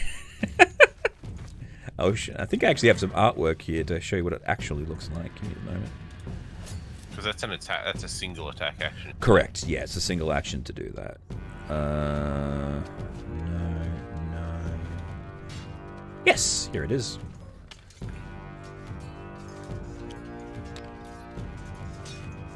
Huh. Isn't it beautiful? Oh, Okay, so the filament cave makes a lot more sense now. Yes. I would have been able to see it sleeping at the bottom of the cave. Well, no, it's actually a lot deeper than what it was. What it actually is depicted Right. here. That's why you weren't able to see it at the back. I mean, we gave it 2 months. So, like, basically the whole cave goes in here, and then it actually goes around the corners as well. So this whole area is actually Okay. the thing. Yeah. All right. So I have one more attack action. No. The fire breath is a action, so it's not an attack action. It's just it's your whole action. So all you have now is a bonus action. Bonus actions. Spiritual bonk. No, he doesn't have the spiritual No. bonk anymore. He lost that. Searing. Oh, that's right. I got Searing Smite though. That's better cast before an attack. Yeah, you have to hit with your weapon. Yeah. I don't think you've got anything else at this stage. Shield of Faith. Oh yeah, you can up your AC. Yeah, go for it. Yeah, I might do that actually. Cool. So you're at 23. All You should cast it on me sometime. Oh, me. All right, Talon. Do you wish to look? Not yet. Okay.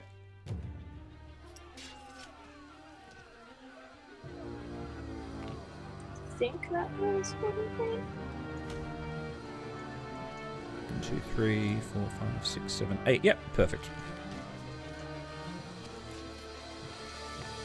Now I'll look. Clever girl. All right. It's less confusing now. This looks really, really scary. Doesn't matter. That's an 11 to hit. Okay. Oh, you can always use your archers. Yeah, got your archers eye. You had your long rest. They've reset back now.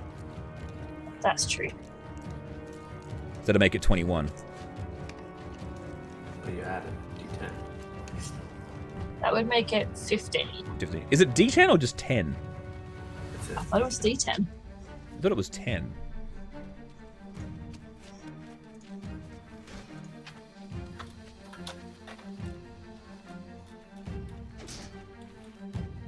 Oh, it is a D10. I thought it was actually a flat 10. My apologies. So what did you roll? It can be. I have a total of 15 now. 15. Still not enough, unfortunately. Okay. Okay. Bonus action, dash. Dash. Whoop, whoop, whoop, whoop, whoop. All right. B-17 does it goes hell for leather on this thing.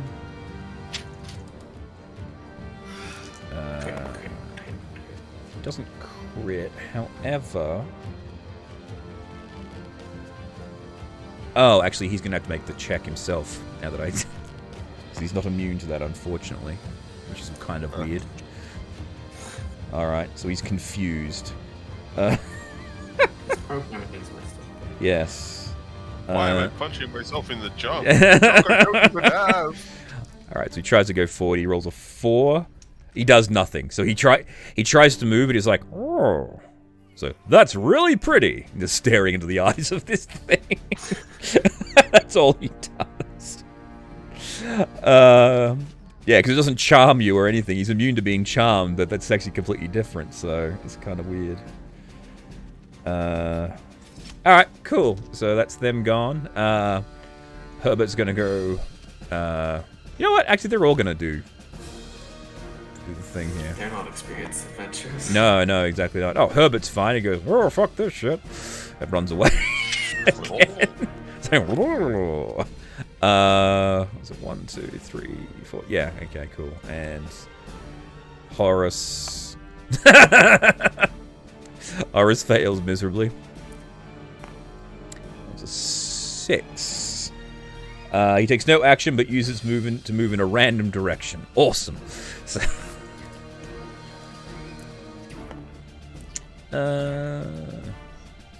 yeah, cool. So he's gonna go. It's like, ooh, wonder what's over here. Just goes that way. All right, cool. The posse is doing fantastically. Flicker, it's all you now, mate. Alright, I'm gonna walk here, close my eyes. I'll come up with Well, it's okay because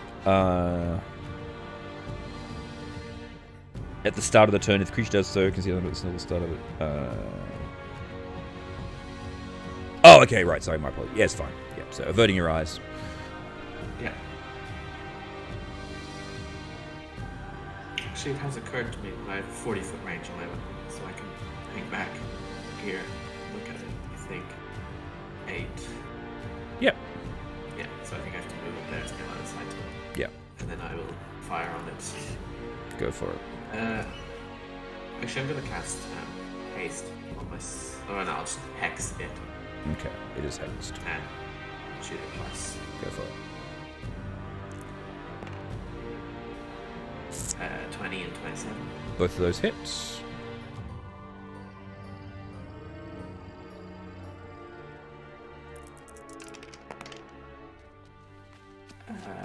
Oof. That's 32 points of fairies. Ooh, nice. Very nice. 32. That'll be it. All right. Cool. 5, 10, 15, 20 to there.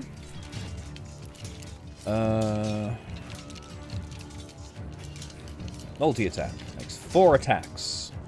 2 with its claws and 2 with its mandibles. So it's going to go 1 claw, 1 mandible on you, Scarthrax, and 1 claw, 1 mandible on B-17. So claw. Nope. And mandible. Nope. And then claw on B-17. Yes, that'll hit him. And mandible on V17 also hits him. So it's 3d8 plus 10. So 32. He does the same damage back to B17. B17 is quite hurt by that. Okay, Scarthrax, back to you. Looking, not looking. It's right in front of me now, isn't it? It is, yes. And I know it's there because I can hear it, yeah? Yes, yeah, absolutely. It also tried to hit you, so... like, you felt it punch you and try to bite through your armor, so... Well, wail them a shield, you know. Yeah, exactly.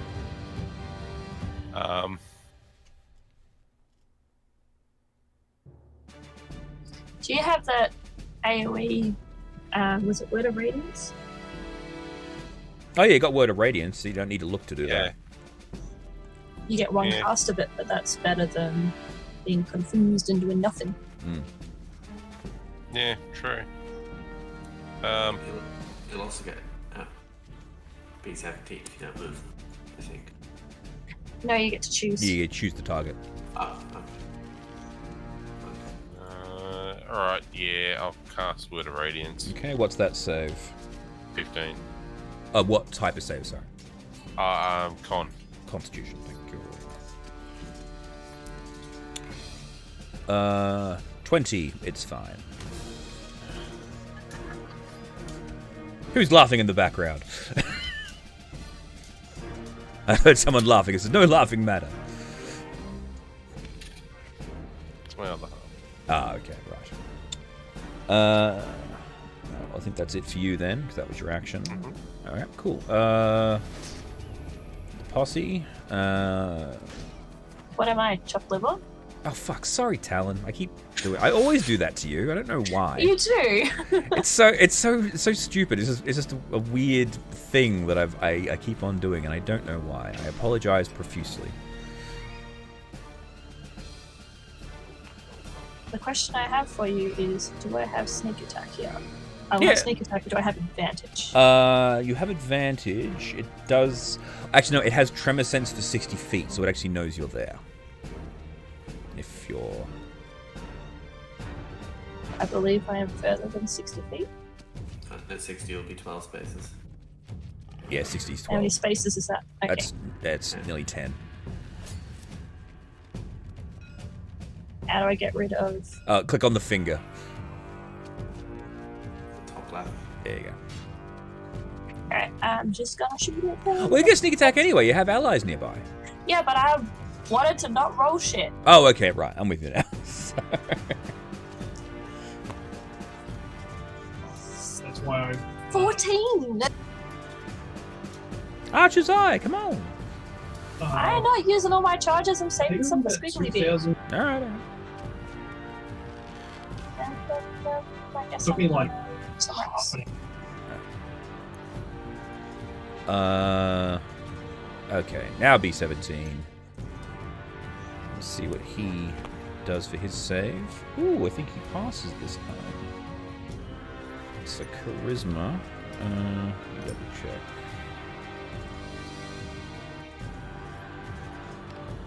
Oh, unfortunately he has -1, so he fails. Oh no! He fails.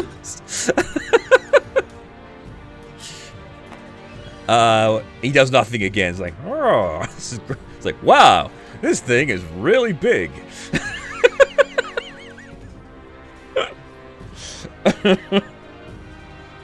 It's so funny. He's immune to being charmed, exhausted, frightened, paralyzed, petrified, and poisoned. Yet he can still be confused because confusion isn't technically from the confusing gaze. Isn't a charm effect. All right. 5,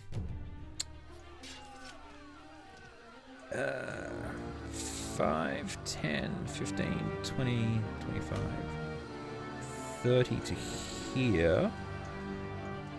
And he's going to go, Scarthrax, look out! And he's going to lightning bolt this thing again.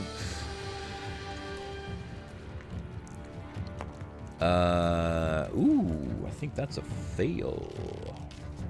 I don't think it gets advantage. No, it gets advantage on perception checks. Alright, cool. So... What was it? 10d8? 8d10. 8d10, thank you. I knew it was one of the two. Yeah.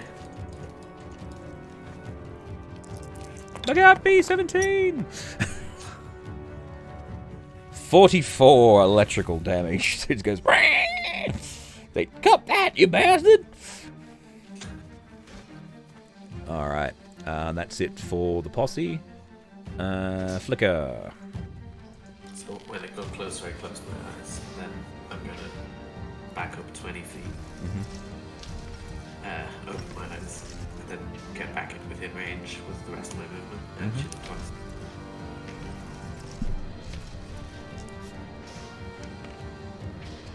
Well, if you move back into its range... No, I moved back to my range. Right, okay, sorry, I was just making sure. Yeah. Yeah, that's fine. Same as last turn. Yep, to it. Yeah.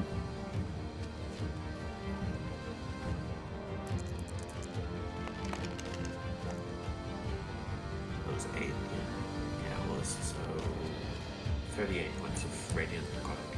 38. Oh, hang on, in the wrong page.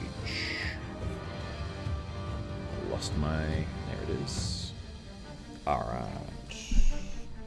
I'll Cool. use the bonus action to command my homunculus. Oh, wait. Yeah, you. Oh, hang on. Roll a charisma save for your homunculus. Yeah, I thought it would. It's no more immune than B17. Interesting. Maybe? It's within 10 feet of Scartrack, so it gets +2, but it also has -2, so it's a 10. 10, no, it fails. So what's that, D8? Yeah, D8, please. Yeah. My homunculus has gone crazy. 6. It moves in a random direction, so...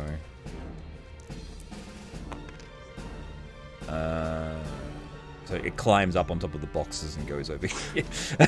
It's like, What are you doing? it's like, haha! Adventure! Alright, the Umber Hulk will do the same thing again, so... Claw to you, Scarthrax. Ooh, I think that actually hits, 24. Yep. Alright, unless you want to do the thing, but again, you only get to do that once per... Yeah, no, I do. I'll take it. Alright, cool. So, Claw hits you for 1d8 plus 5. So 10 damage. And then the Claw... Oh, sorry, the Mandible, sorry, misses. So it tries to bite you, and then it's going to bite B17. Oh, it's nearly a... 2d8 plus 5 for the bite. And we'll claw him as well. And miss. Alright, so B17 is taking 43 damage. Alright. That's it, back to the top. Scarthrax. Alright, it's taken 2 swings at me so far. Mm-hmm. Yeah. Yep. So what I'm going to do is I'm going to lean forward and I'm going to touch it. Okay. 26. So what is it? What are you doing with it? Sorry. I'm going to inflict wounds. Right. Okay. Cool. And that's a spell attack. Yes. Inflict wounds. It's on touch. Okay. You'll still need to, you'll still be rolling with disadvantage because if you've got your eyes closed, you still have difficulty hitting it. 26. Okay. So you're good. So you inflict the wounds upon it. There's 18 wounds. All right. So you touch the creature on the arm, and you see its body just go into convulsions, and then you see it just begin to scream. It's and like you can see its mandibles chittering, and then there's this ooze appears out, and then the whole body liquefies inside the exoskeleton, and the carapace just clumps to the ground, dead. That sounds extremely disturbing. I'm glad I can't really see that from that position. Congratulations, you have defeated the mutant Umber Hulk. We did it. Good work, Skyfax. Now let's go loot it. Let's go into its home and Yep. steal its shit. Let's go steal its shit, yes. I don't really Your feel like words. raiding its toilet, but you know, you do you. Alright. Alright, so you go inside up to the back of there, and I will the box. Okay, beyond the tunnel entrance is an opening roughly 20 feet in diameter. A crude bed made from scavenged fabrics and other soft debris occupy one end of the cave. A pile of shredded ship rations containers is heaped in the other corner. An open box opposite the entrance is filled with brightly colored, shiny junk scrounged from around the cargo hold. The box contains mostly shiny trash that caught the Umber Hulk's many eyes, but mixed in with the glittering garbage is 15 bearings, which are actually made out of crystal, worth 100 gold each. 3 needler clips, 2 power discs, and a fragmentation grenade. Ooh, I'll pocket that. And put the discs with the other discs. I need some discs for this thing I'll wave the gun at you. Like, to Oh, make yeah. this thing go. Sure, I don't need them. Mine doesn't require them. Here's 2. If you need more, just let me know. But I will add the To the 1500 worth of crystal things. Alright, cool. So, the discs that were in the box, Flicker, they only have 1 charge each, just so you know.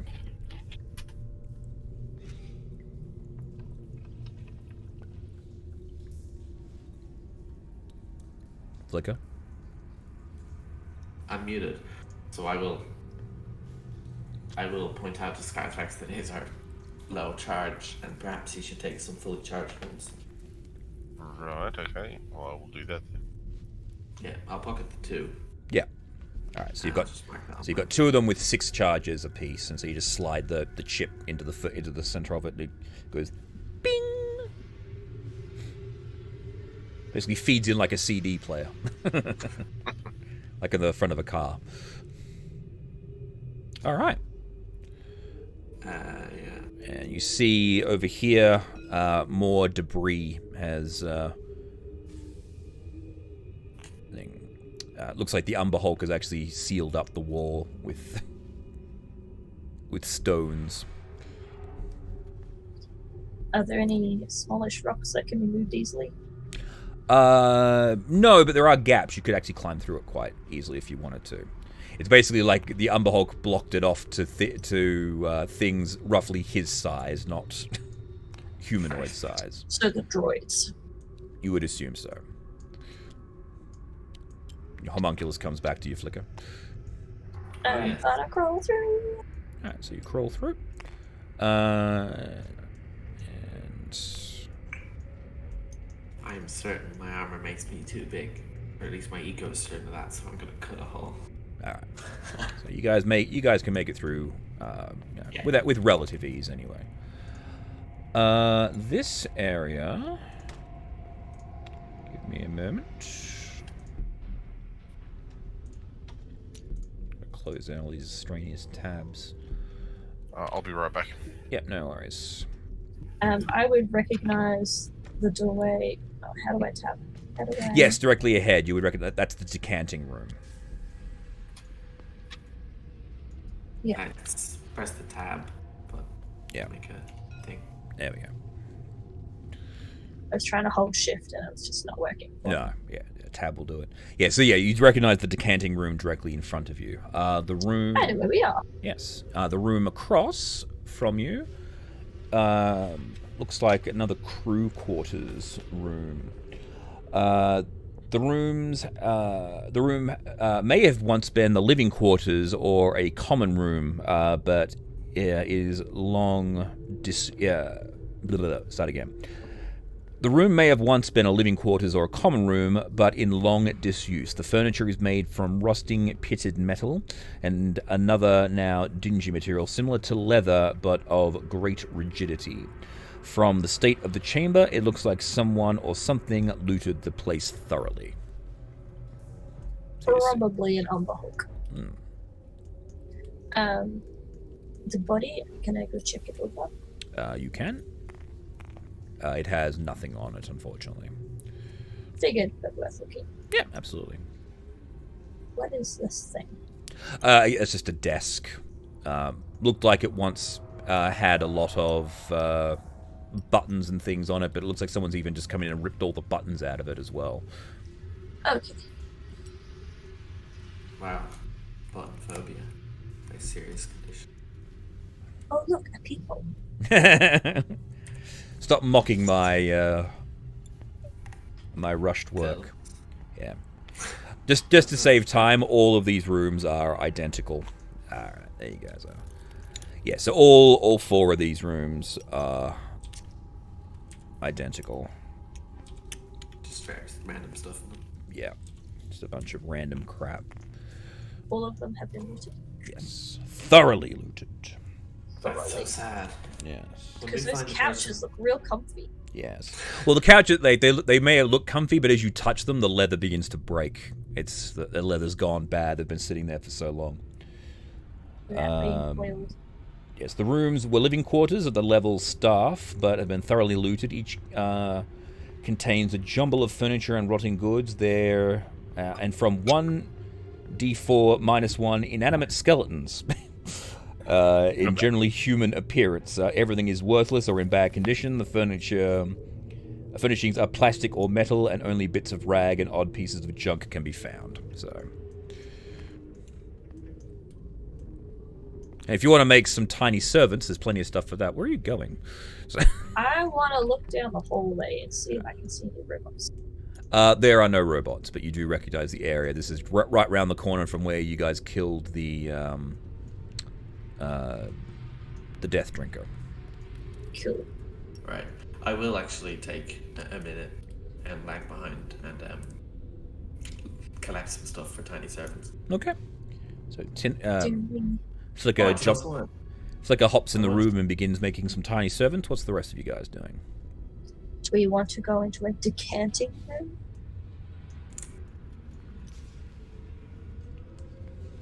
I have Oh, no might- idea what that is. Yes, we'll say we might wait for Scarthrax, but he's back. There we go. Oh, who's messaging me?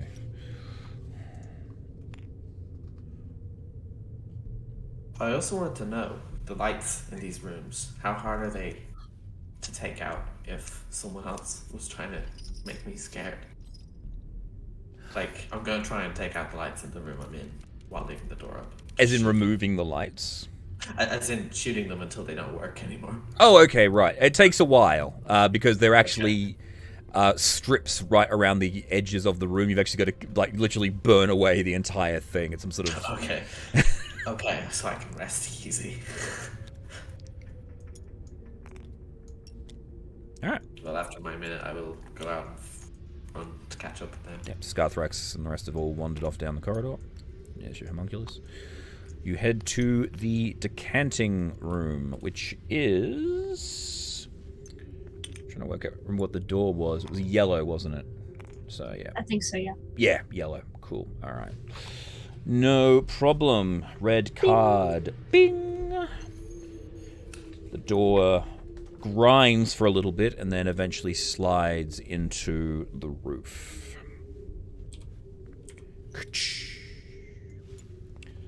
A dozen fan-shaped metal tables are arranged in rows about this room. Each table is set roughly at a 40-degree angle, with the broadest part closest to the ground. A raised hood encompasses the base and side... sorry, where is it? I lost my place.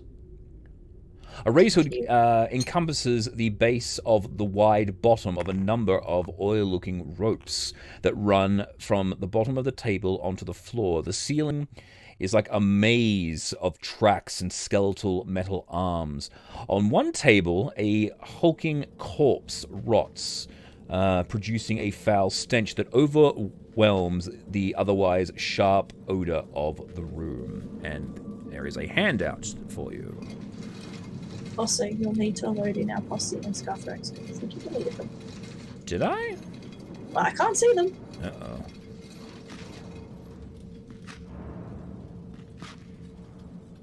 That was very... Is that right? No, 63 is what the room looks like.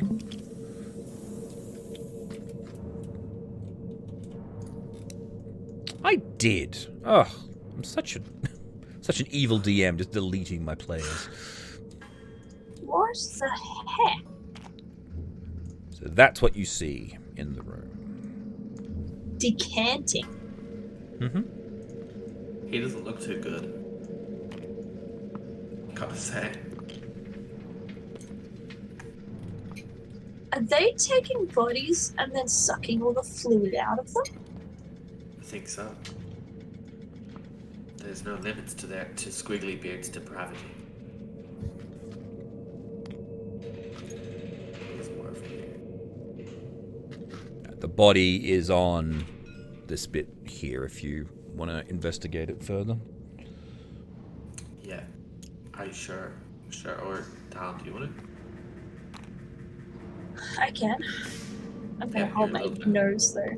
Mm-hmm.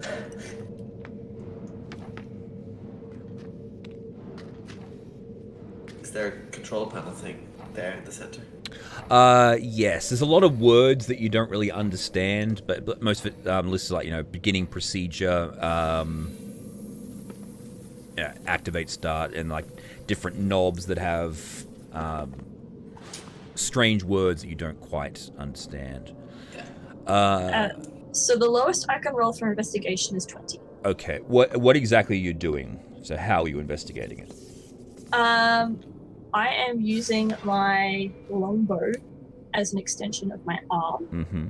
and I want to see if the corpse is juicy or not, and if the corpse is actually being sucked dry. Okay, so you poke the corpse, and the bow actually breaks the skin, and grubs begin to swarm out of it, and they begin to swarm towards you. I quickly retract my bow, and I take several steps backwards and shout, "Fire! I need fire! Quick!" Fire? Firebolt? Scarthrax, do you want to assist with fire? I can assist with fire. All right. I'm also, I'm gonna help which- Skytrax. It's searing. Don't worry. No, not searing smite. Just firebolt. You do have firebolt. It's not there. Just roll roll an attack. Yeah, don't worry about collateral damage. Tiny worms that just no. 13's the base roll plus whatever. All right, yeah. So you hit, and you see all these things begin to just burn away, and then the corpse begins to sizzle, and you hear like again, and they all these little grubs begin pouring out of the corpse and just burning on the ground. So, oh, that's nasty. I thought you were gonna say that's delicious and eat them. No. That's the other. Yeah. Or that's me. We're very different people, you racist bastard. Wow. Wow. Who saved your life again? Hey, look, I was fine chilling out in my hole. What are you talking about? I saved your life. You were in the true. No. I mean when the bee birds tried to kill you. Oh, yeah, I forgot about the beavers. Yeah, you saved my life too. Let's just maybe be friends and not call each other racist. All right. No more racial slurs. Yeah. I would like. Was someone talking about me behind my back? No, of course not. I would like to inquire of B17 if he knows anything about this stuff.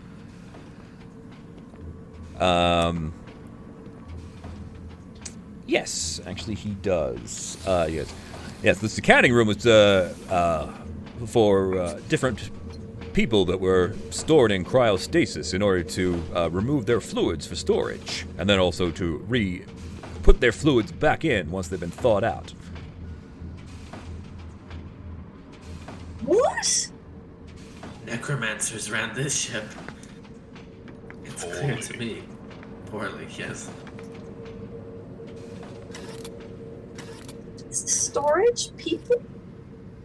Well, yeah, I mean, not everyone needed to be awake for the entire journey, so a lot of people were frozen and put into special storage, but in order to stop them from being damaged during the journey, we had to take out some of their fluids and then put them back in when they were all done.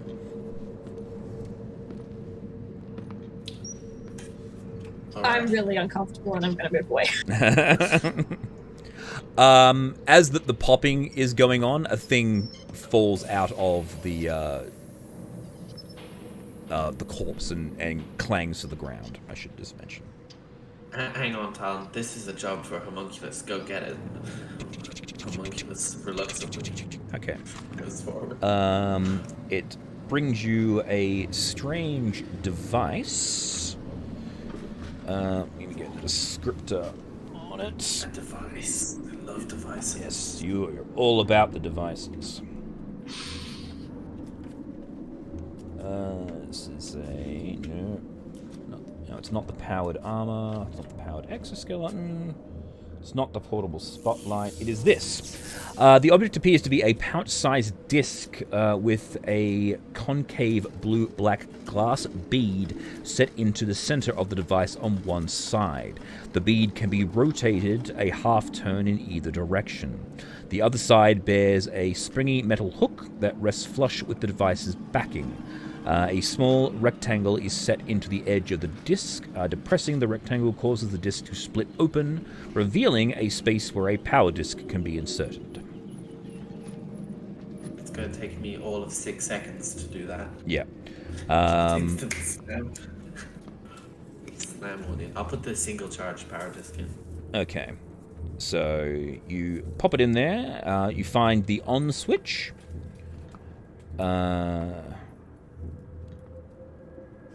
Roll me a d6.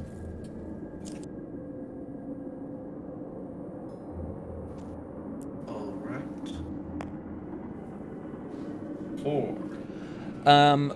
The device begins to hum, and then standing directly in front of you, you see a man playing a strange instrument resembling a hybrid of a keyboard and bagpipes. Atonal music accompanies the pangs of the image. Accompaniment for my songs. I will sing bad. I'm going to open this door All right. and escape the room. This room is an assault on the senses. We have, what's it called? Dehydration and rehydration of humans for storage and singing. All right. So this room, I'll just read you what the label on the door is too, by the way. This is called Biological Entity Production Chamber Number 2. Alright. I might just pop over there while she's opening the door. I'll switch the off switch on the thingy. After a few seconds flicker, the power disc drains out and it switches off and it folds back up. Okay. 3 rows of large... Hang on, so you can see what's going on. Okay. So you see rows of large glass cinders that run down the length of this room. They're pretty much identical to the ones that stored the Death Drinker. A total of 12 cylinders are present and all filled with murky green liquid. Each sits atop a 2-foot-high metal pedestal and is capped at with a metal top. Spidery articulated arms affixed to a network of crossbars and tracks on the ceiling dangle above each container. Aside from that, you see all of the other technology devices, but that's all you can tell from this angle. And there's a handout for this room as well.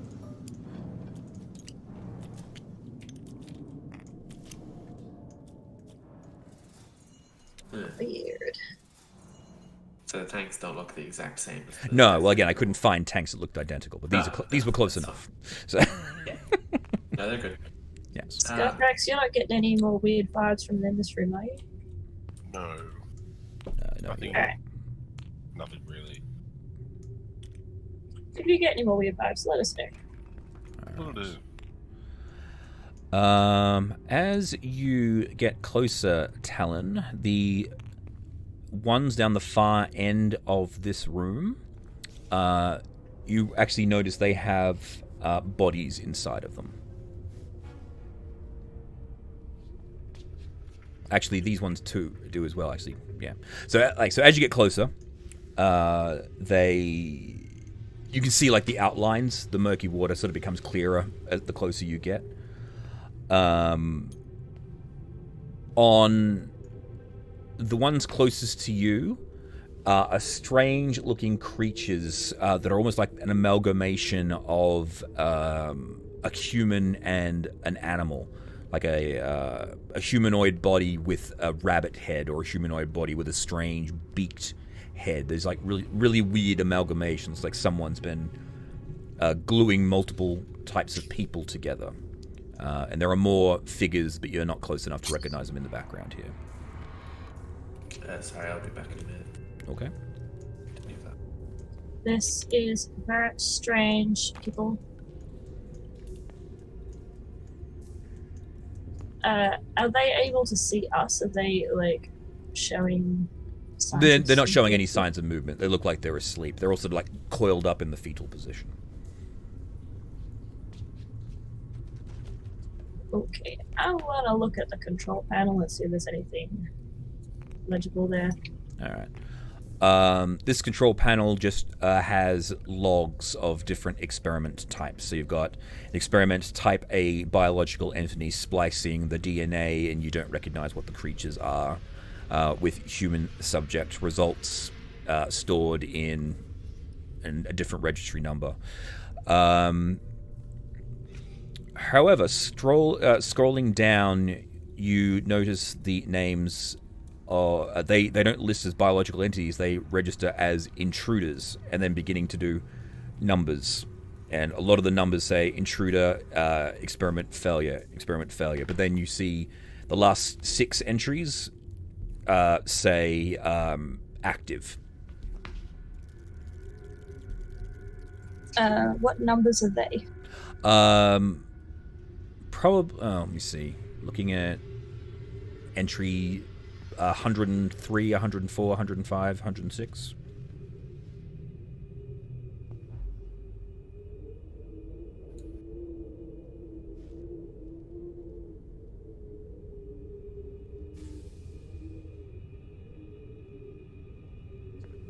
Can I go into their specific notes? When you can sort of just tap on the thing, like literally, you sort of like almost like flicking it, like you're turning a page. Then you sort of tap on the thing, it opens up. Subject 104. It actually has a picture of you. Yeah, that's what I was afraid of. P17, can you come look at this for a second? Of course. Why am I listed in this? Well, it seems like you may have had an experiment done upon you. Can I see what experiment it is? Like, can you explain this? Looks like it was some form of cloning manipulation. Attempted reprogramming. Didn't take, though. I want to flick through the other 4. Okay. Other 3. So the second one is Scarthrax. Also says that the experiment was a failure. The third one was Gorewaffle. It says that the experiment was a success. And the fourth one is Flicker, which also says was a success. And the fifth one was the fifth one was actually closer to the top. I should have actually said I got that wrong. The 5th one was actually entry 2, which was an active one, and it says initial cloning experiments successful. And when you tap open number 2 and you open it up, you recognize it as the face of Duke Geoff. Hey, I'm back.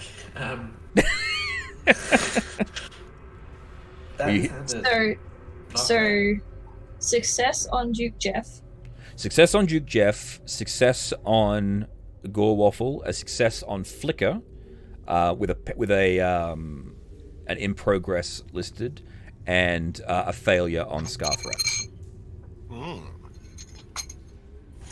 Haha, you're a failure. And on me. I'm a success. You were a failure as well. Haha, I'm the only success. Oh wait, that's a bad thing, maybe. Well, Sorry, considering... what was this thing? I only got to the part where you were saying we were successes or failures. Well, that's all right. You weren't reading any of this, so it's probably better you All right. don't know. Let's keep the mystery going. Yeah. I'll just assume that I'm a success. What can I say? I don't think I got the numbers down attributed to the right people, but maybe that doesn't matter either. No, it's just like the numbers. It was like the serial numbers of the different experiments. It's not really relevant information. It just basically you would tell that from the one that has Duke Geoff being number 2, you would think he was a very early experiment, and you don't recognize the dating system, but it looks like it was like several years ago that he was encountered, and there's just been different tests. B17, how many years ago was that number? Oh, that was at least 20 years ago.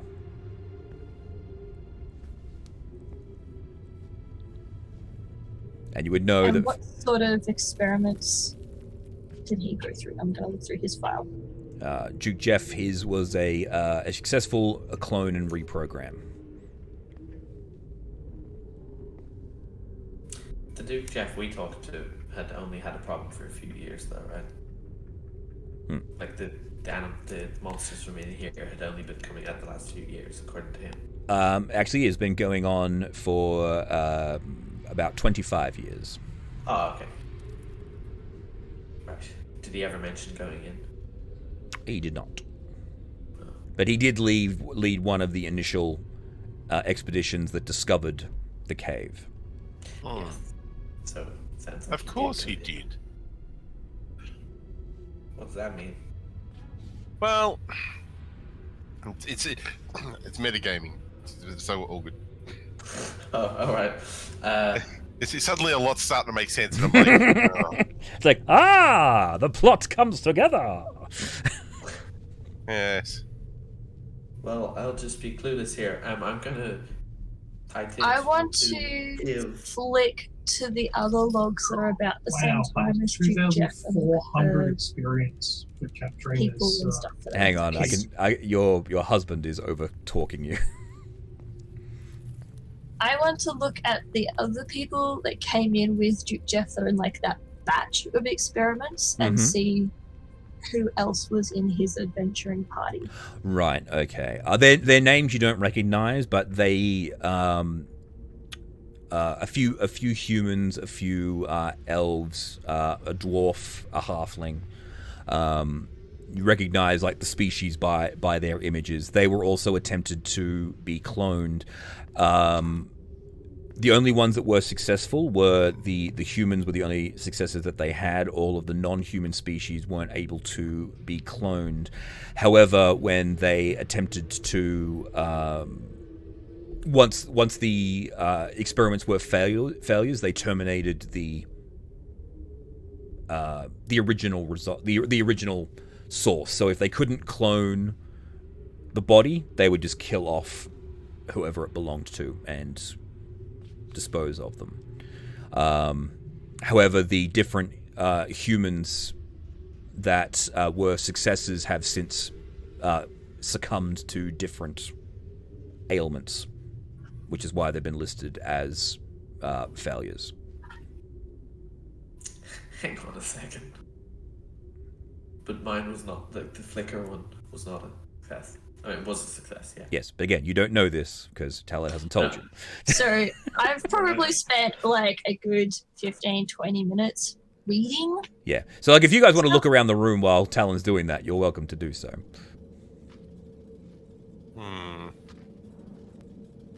Because, like, in these canises here, Flicker and Scarthrax, there are strange creatures that look like they've been spliced together as like half animal, half turtle, and half human type things.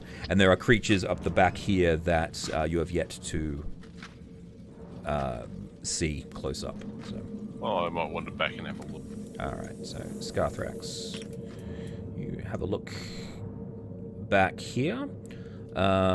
In this container, you see a body which is a Duke Geoff wearing strange clothing that is almost completely rotted away. In this one here, you see Gore Waffle, and in this one here, you see Flicker.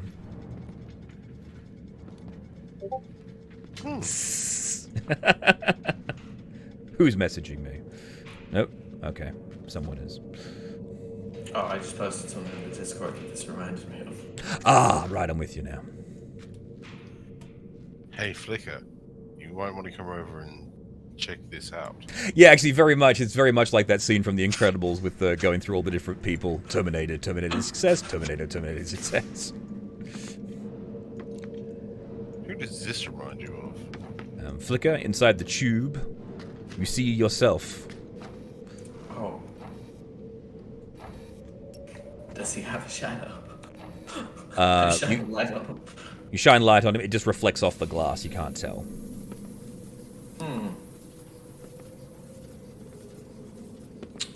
I must say, he's incredibly handsome. Is he naked? No, he's wearing like a weird silver garment. Talon, you may want to come and have a look at this. I think we have a problem. Looking at the other ones, did you say that it was just me, or are they also in these? Gore Waffle is he's actually wearing his robes. You're wearing something completely different. And Duke Geoff's clothes have actually completely rotted away. It looks like he's been in that tank for a very long time. Before I leave the console, I close all the tabs that I had open. Very good. Good tab management. So. Secure. Ah, I think we have a problem. yeah. What was on that computer thing? Or that magic screen, Talon? So, it's a list of all the cloning and reprogramming of people. Clone, that's a high-level wizard spell. Makes a duplicate of a body. Yeah, well, apparently you're a duplicate. But hang on a second. The real one is in the tank. I think I'd know if I was a duplicate. Yeah, right. You want to know the even more disturbing part? Do I have a shadow? I'm just looking around. Do I have a shadow right now? I don't think so. I'll doff the armor so that my shadow can become visible if I have. You step out of the armor. Flicker, you do have a shadow. I will retreat back into the armor immediately. God damn it! I fixed this! No. The flicker in the tank fixed this. Huh. I'm gonna look at the glass. The more disturbing thing is, reading through all the logs, only the humans have had successful clonings. And so, only the bodies of the humans have been kept. So what? So, You're original. no. I'm a clone. And my original has been destroyed because it was no longer useful. No, so no, they were you're- able to Yours was a No. failure, Talon. Yeah, so they were They able to didn't clone clone us, Talon. which means that we're originals. Yes. Yeah, Oh, right. I Only misunderstood that. only humans were successfully able to be cloned. Everyone else was either a failed experiment. So if you're around, it means that you weren't cloned and you weren't disposed of. Okay, good. Alright. Which means I you're- retract that. I understood that. Yeah, sorry. It does mean, though, if I'm not mistaken, that you are likely to be somewhat different than before, because they would have disposed of you if you were a complete failure. So they must have succeeded in something on you. For example, Say anything had been succeeded. no. All right. And the Duke So why over did they there in not the dispose of tank you? that sent us down here in the first place. Gore Waffle was a complete success. He was cloned, and he was reprogrammed. We haven't seen a clone of him, though. No, the clone I assume that we saw of him that stepped out of the tube with us changed, Yeah, it looks like it was the doppelganger. and then changed back again into Berserker. Yeah. So either, so there's probably both a real Worf and a clone Worf somewhere around, or they didn't clone Worf, and this is the real Worf. Or the clone wolf was reprogrammed into Berserker. Yeah, they could have experimented on the clone Worf turned into a doppelganger. I'm more Well, that's concerned I assume what the success is, because he was the only one that was truly successful in the reprogramming and everything. Right. I am somewhat concerned about being a clone myself, but I'm going to compartmentalize that into a small part of my brain where I will never look at it, and it'll be writing this very slowly. What I am curious about, though, and Scarthrax, you may or may not agree with me on this, is if we wake up original Flicker, who gets to wear the suit? The original Flicker, obviously. Well, hang on a second. Original Flicker doesn't need to wear the suit because original Flicker doesn't have a shadow. I do. Is having two Flickers a benefit to the party? Absolutely. For one thing, we can cast Lightning Bolt 3 times a day. Yes, but the original Flicker may have something to say about there being someone pretending to be him in his suit. Well, he won't have armor, so I can kill him if I have to. Yes. We may have Just something listen to say to what about you that. just said, Flicker.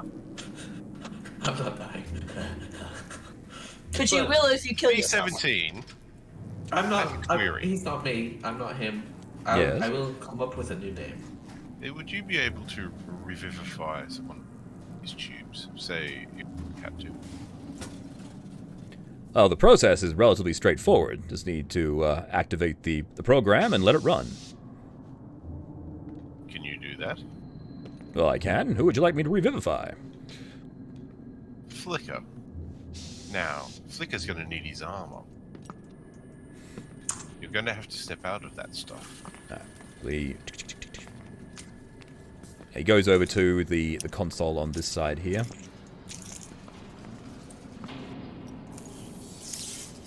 And he begins the process. And the arms on the roof literally pick up the canister and transport it down into the decanting room for activation. Right. What do you think Duke Geoff would say if we brought home his original? Well, Probably I wouldn't be think too the happy. original Duke Geoff will be very happy if we revive him and take How him about- home. How about this, Scartrax? Yeah. I give you this grenade and you leave me alone. I'll hand you the grenade if you want to. I wrapped it up earlier. I was gonna give it to you as a peace offering. So Flicker's original is going to be in this room. Correct, yes. So I will stand by waiting for him. Yep, so the process will take a while, so That's right. I figure he should see a friendly face when he wakes up. very good. When it's been like 10 minutes, I'll start a nap. Okay. like leaning up against the computer console thing. Yeah. So Horace is like, was that flicker in a jar? Oh, I think it was. How the fuck did he get in a jar? I mean, I know that guy gets in all sorts of trouble, but why is he in a jar? I don't know. We should go in there and find out. Okay, let's go there. Come on, homunculus. No, homunculus is mine. So Horace and Herbert will. Come on, Cobby. Let's go see the original key come out of the tube. Wait, do you want the grenade? No, gonna keep you it. hold on to that. Now, Alright. come on. I feel like if I go over there, you're gonna beat me up with his help. So, if you want to beat me up, I feel like you should do it now. Well, why would I do that? I'm sure that you're more his armor. No, he left his armor behind. He abandoned it for a shiny new suit. If he wants a suit, he can get his old suit. This is my suit now. Also, you can call me Flair. You're taking I'm this all renaming in myself. stride, aren't you? I'll admit, I'm a copy, okay? Again, that's gonna drive me insane over the next 10 years, but whatever. For now, call me Flair, and don't kill me. Alright, Skytrax. So the grenade's not enough. Let's see. How many power discs do you want to leave me alone?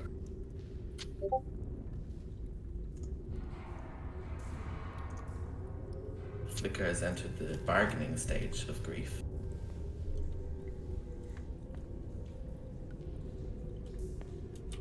I meant Flair, sorry. I'm gonna go and speak to Talon.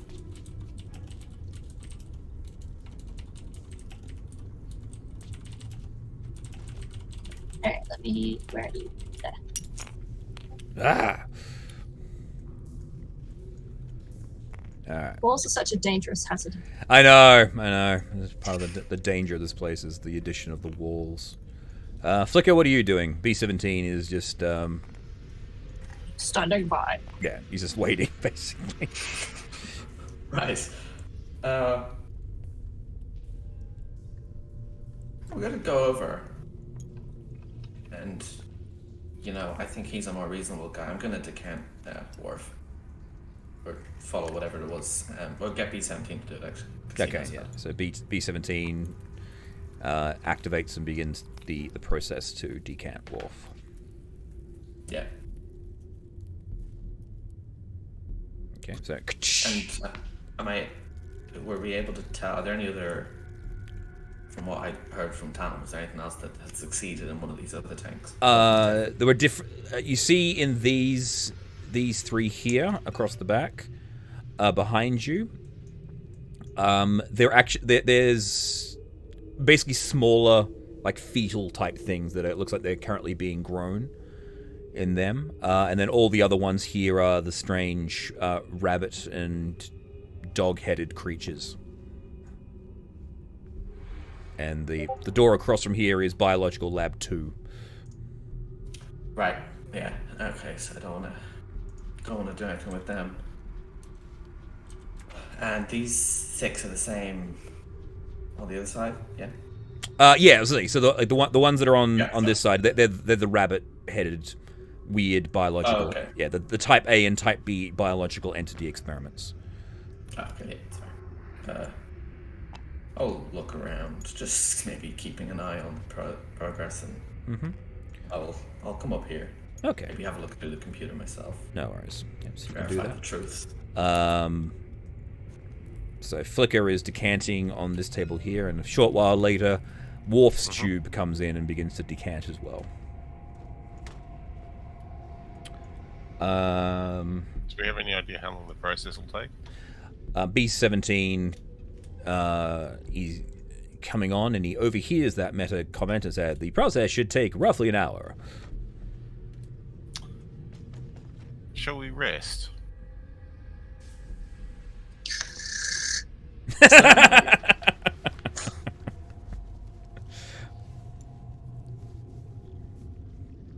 All would right. be great to rest.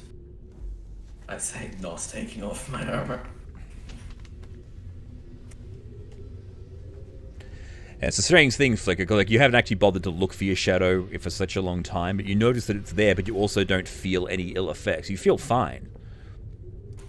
Oh yeah, but like out of game, I think I know why, but Yeah. in game, Flair is not taking any chances. And you know, Flair's always not been a particularly religious guy. As far as he's concerned, Flicker's another guy, and he can fend for himself.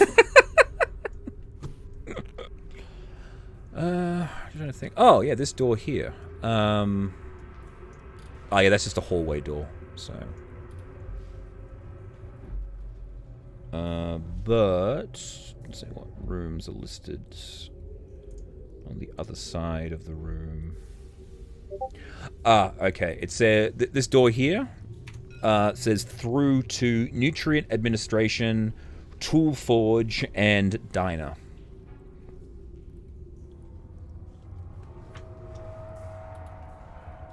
Diner. Yummy. No. Here, you guys can have my homunculus.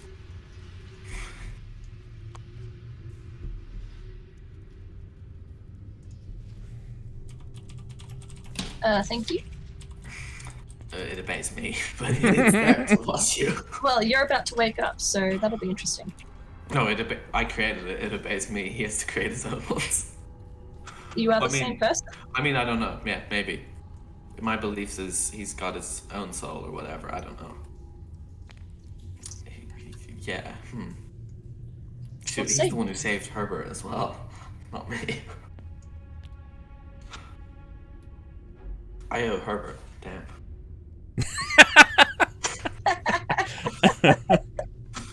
All right, so the hour goes by, and Flicker finishes decanting. However, his chamber then gets lifted up and transported via rails through the room.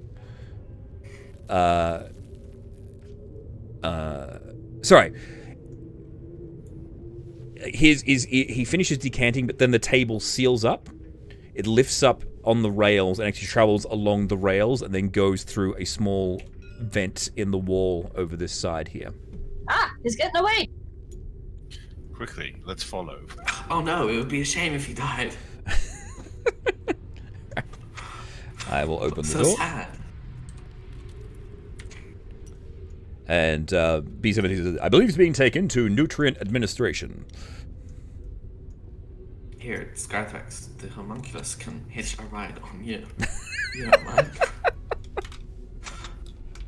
Because I'm gonna hang here and make sure Worf is safe, of course.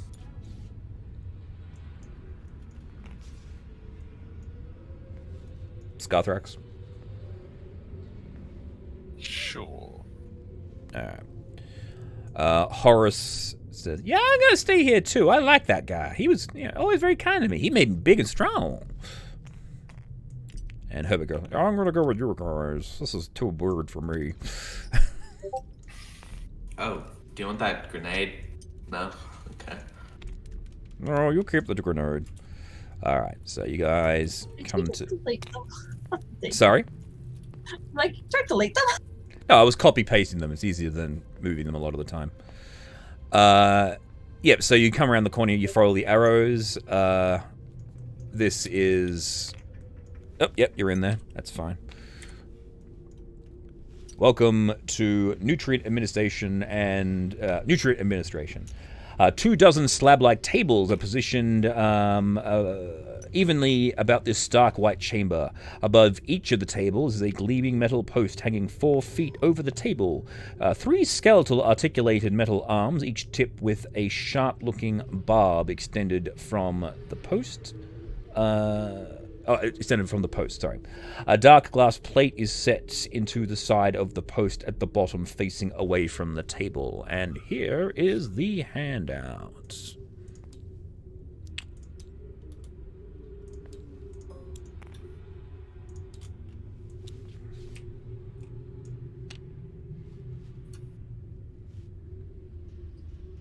Oh boy.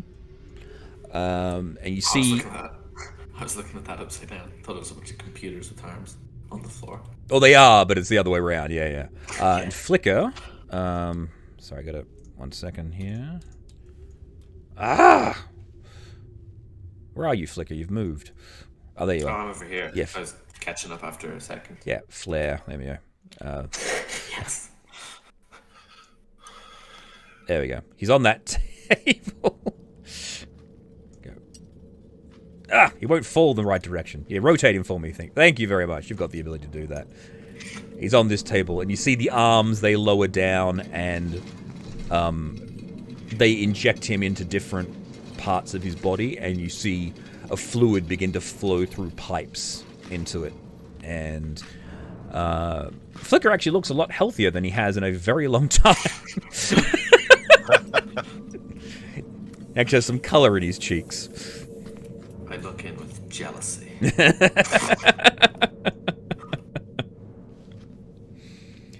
I'm going All to take the thing off my head. Okay. What? Why would you do that? Clink. I think it was on your head. I think it was actually attached to your back. But Yes, no, I'm removing that. I don't feel comfortable.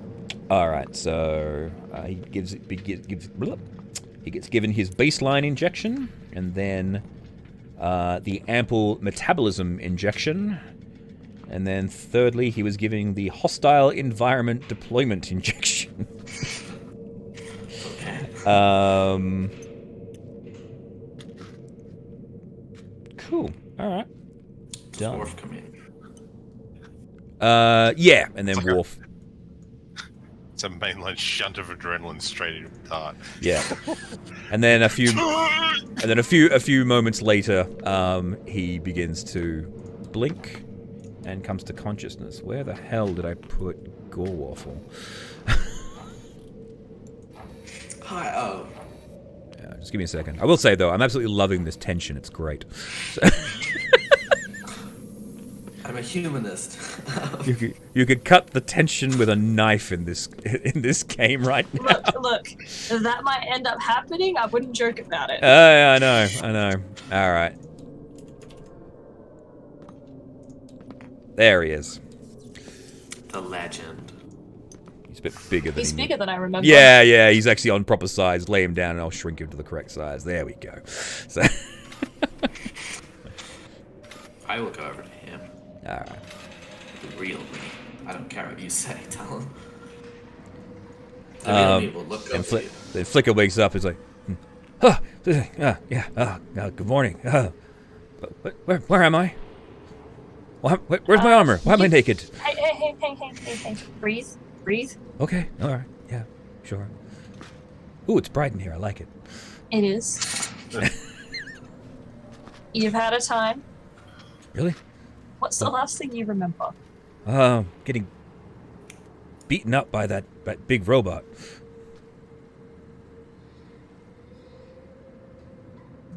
Yeah.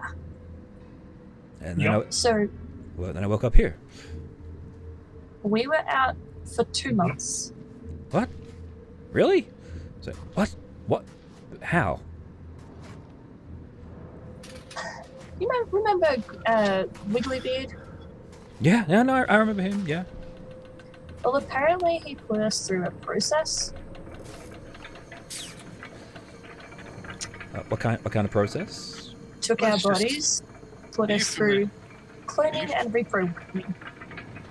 Oh, that's a high-level wizard spell. I was about to say, are you familiar with a certain high-level wizard spell known as cloning? I love how he has the same reaction as me. So, take a look to your left past Gorwaffle. What happened to... Why am I over there?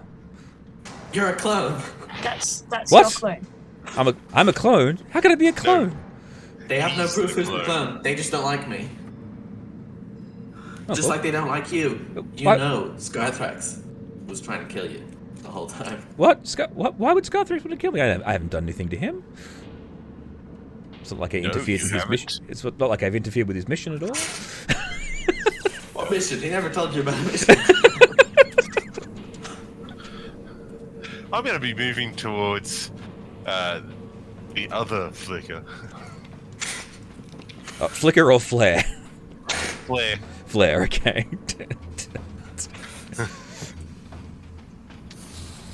Oh shit. As soon as he starts moving towards me, I'm gonna cast haste. Okay. So, while you've been resting a bit longer than we have, Flicker, we found the thing that Scarthrax's god wanted him to kill. It's like a big bad uber dragon or something. Oh, that's cool. Your clone killed it instead of Scarthrax. Oh, that's bad. He didn't tell me. It was So- very bad. Scarthrax is on the bad books with his god. Oh, that's not good either. Where's my armor? Where's the So the power suit, Yeah. Wigglybeard took away from us. We also lost our Same. high-ranking What? guards. That bastard! He leaps up. I'll kill That's what I him. think. I will kill him. Well, that's the intention. All right. And he I'll points. help you. And he points at you, saying, "Yeah, well, you will help me. Give me my armor back." And he points at you. Actually, it's my armor now. What? No, it's not. It's mine. I built it. It's Because mine. Yeah, but I rebuilt it on my skin. That's you do. That doesn't I'm count. just gonna take a few steps back. Sit down and open up a packet of rations. Say, Talon, step a bit further back. Why don't you? like, what? What do you mean, step back? I don't like the sound of that. I'll step back as well. Well, hang on. Stop right there, Flicker there. If you want to fight, you have to stay there and start the fight as soon as you step back. Just saying. All right? Now, I'm something of a planner, as you know. I There do are no know. less than 3 bombs in this room, beside all 3 of you, that I've been placing there. Oh no. So, Skytrax, you know, tiny servant, of course. Yes, there are 3 of them in various points around this room, so do not move, or I will kill us all. Oh, yes, that's not going to fly. I don't think he's bluffing. Have I seen him do this? You haven't seen him do this, but your focus has been primarily focused on Flicker at the moment. But if you want to have a quick glance around the room, Yeah. at the mention of that, you do notice that there is a No strange. stealth. Sorry. They have no stealth. Yeah, Just yeah. gonna say that. You So do. that's a natural 20. Yes, you do notice that there is a grenade with legs that he tiny servanted. The homunculus is currently has the vial of acid strapped underneath it. And what was the third one? I was bluffing. Oh, okay, right. And you don't see a third one; you only see the 2. Can I tell which grenade it is? It's the fragmentation grenade, the one you guys just found. The one I was trying to give to you. To Scarthrax. The Yeah. skull. Yeah.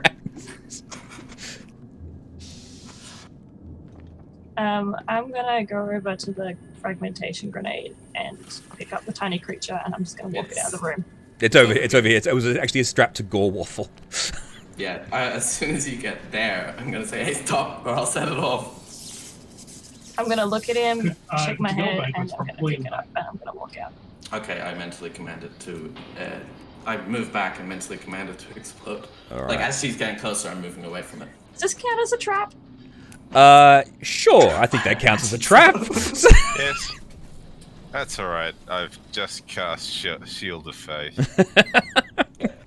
So, like, Right. when she tries For to the grab first it runs time, away. everyone in the room here's the name Tiamat. Oh, here we go. Oh boy, I'm hoping to be the hardest boss fight. Of this campaign so far. Yeah. Alright, just give me a second here. I'm just running over a couple of things here, and we'll get going. But you can all roll your initiative. High number.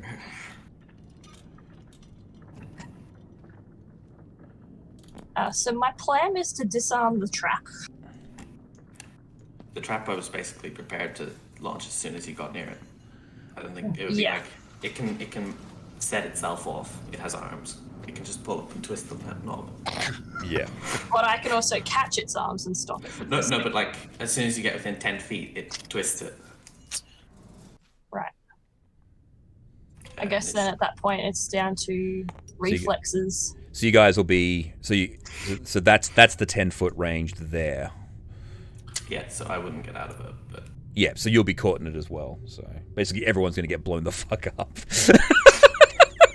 yeah, but there's more of them than there are of me. Yeah. All right, cool. So hang on. Sorry, I was just looking at one. Sorry, I just need to look at one thing quickly. Sorry, before we start this. Dreadful aspect. Oh shit! All right, you're going first. 23 for initiative. Yeah. All right, hang on. Talon, 23. Yep. Scarthrax. 13. 13. Flicker. 7. Actually, you're not Flicker. Flare. You're Flare. Evil clone. Evil clone Flare. I just don't want to die, guys. Flare got 7. Gore Waffle will just say he's still unconscious. He's just going to get blown up. It'll be alright. You guys can stick him back. Like he just needs to be revived. Just got to put him on a different table, one that isn't exploded after this. Oh my goodness. Where's the dice roller? Here we go. I'll bring it into the room over here.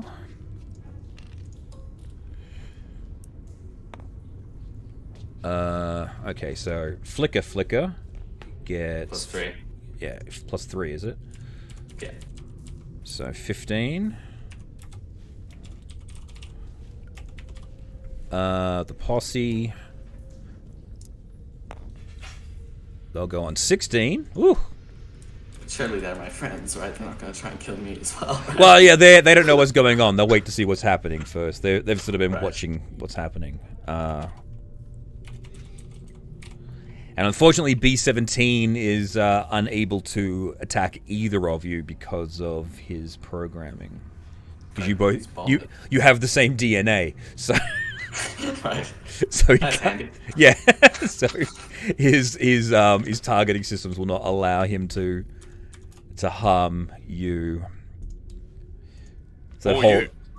Yeah, you or you. It's the whole 3 laws of robotics thing. He can't bring harm to a human being or through inaction cause a human being to come to harms, but he can't stop this human being from blowing up the rest of the people. I mean, he could jump on the bomb, but he's probably not going to get there before me. No. So, all right, cool. So, the bomb goes off. Incendiary grenade. Here we fucking go. I'm cool with that. Yeah. That was only a frag. Oh, fragmentation grenade. Sorry, not incendiary. Yeah. Where's the? I prefer. It's in your Yeah. inventory, isn't it? Grenade. Here it is. Hooray! All right, fragmentation. So it's a 20-foot diameter. The explosion. So 10 feet out from here. Yeah. So other flicker is fine. Now the other flicker's fine. He's get out of it. So Scarthrax and Talon both get hit, and you get flit. So basically, all 4 members of the group get hit, except for all the posses and the homunculus. So, all right, cool. So what were your saves again? 22. 22, you're good. 17. 17, you're good. And Scarthrax? 6. 6. All right, cool. So I'll roll the damage on this one. So 5d6. So everyone who passes takes takes 5, and everyone who failed takes 10. So my trap was underwhelming, I'll admit. I'm resistant to trap damage. Yes, so you take... you have uncanny dodge as well, can't you? You can just go none. Yeah. None. So Talon Yeah. miraculously dodges completely out of the way. Worf gets blown into the other room. The trap goes. Yeah, it goes bang, but it was. I think basically what you see is this little grenade go, and it's like blows like this little. Me smiling, looking up, like, wait, hold on, that didn't work. That didn't work. Shit. I should have gotten a better grenade. I was hoping we would have a party of 5, but if that's how you really feel about the situation, Flicker Flare. Flare. Flare. Who's Flare? Go My for it, eyes are Talon. glowy. I'm on speed.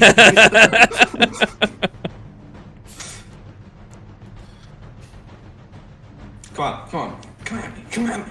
Yeah, and Flicker starts shouting, "Someone give me a gun!" Actual Flicker starts shouting. Don't have a gun, sorry. So does this? Are we starting initiative? Yeah, now? go, yeah, that's it. I want to go to the homunculus and take the acid out from underneath him. Okay. What check would that be? I'm just thinking. Oh, sleight of hand, I guess, if you're trying to basically pickpocket the homunculus. Is it? So that's close, a or is it- minimum of a 17. Alright, so, yeah. And the homunculus can't really do anything while it's standing 17. I think it can defend itself. there. Can defend itself? Effectively. Alright. So 17. Then give me a dexterity check. All right. No, so you have Flash the. of Genius it to bring it to 18. Oh, okay. That takes me to 14. Unless you want like athletics or acrobatics or something. So what was that for you? Oh wait, sorry. What did you? Talon was doing sleight of hand. Yeah.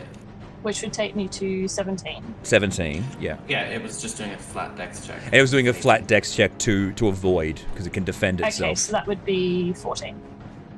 No, you're still... You still keep your 17 for the sleight of hand. Oh, right. The homunculus I'm is not making doing... the dex check. Correct, Okay. it's doing the dex check to try and avoid you grabbing it. I'm with you now, sorry. Okay, yeah. And Flicker just used his flash of genius to make his homunculus even quicker, and so it actually manages to scooch out of the way. It sees you going for it, and it just wraps... It wraps its legs around... I keep saying flare, sorry. Yes, what's going on, Scarthur? Didn't Talon say she get a minimum of 17? Had you actually rolled the dice yet? I rolled a 7, so Okay. the Yeah. rogue thing takes it to 10. Yeah. Yeah. Yeah, so the homunculus basically just wraps its fingers around the vial and won't let go. And it's fine. Well, if that's the case, I'm gonna pick it up and I'm gonna walk it out of the room. All right. Would you be able to pick it up without a check? It's trying to avoid it. Well, it's not. Well, how big is it? Is it small or tiny? Not sure actually. It is tiny. Yeah, tiny. Yeah, you can just go. All right, fine. Foot, just pick it up. Start carrying. Just pick it up by its crossbow. So. And like hold it by the top of it out at arm's reach Yeah. and march it out of the room. Yeah. So you can use your bonus. Yeah. So you can use your cunning action to begin taking it out of the room. Nope. It's like, get out of here. Just nuked it. Yeah. When you guys have sorted yourselves out, come and find me. I'm not entering into this argument. This is your problem. Ooh. Okay. Excellent. Not to be evil or anything. Don't take my evil chuckle for anything other than just genuine mirth. Actual Flicker will. So he shouted that he wants a gun. You go. I know you have one, I don't have a Scarthrax. gun. No, say it. I know you have Oh. one, Scarthrax. Will you indicate that you have one? Is the question. Oh, you see, I'm gonna tell Flair that he asked me who I worship. I'm gonna tell him who I worship, and Well, it's then not I'm gonna your- toss Flicker the gun. Okay, cool. So he goes, thank you. Like he actually runs over, thank you, and he's gonna shoot you, and then run back and shoot you twice with the blaster pistol. Right. It's like, thanks. So 2 attacks plus 7 to hit.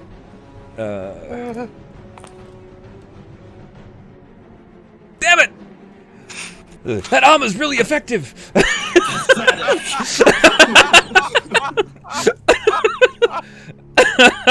So 5, 10, between 20, 25, 30, he's just gonna duck behind this table. I laugh at his feeble attempts as I bounce it off my shield. Oh, sorry, I missed out on the posse. Sorry, I meant to do them as well. Herbert's gonna go, "Oh, you evil man!" What can Herbert do again? You can fart. I know, I'm not sure whether that's gonna be helpful. Hang on. I'm just gonna tell him if he farts, I'll shoot him and kill him. It's like, oh no!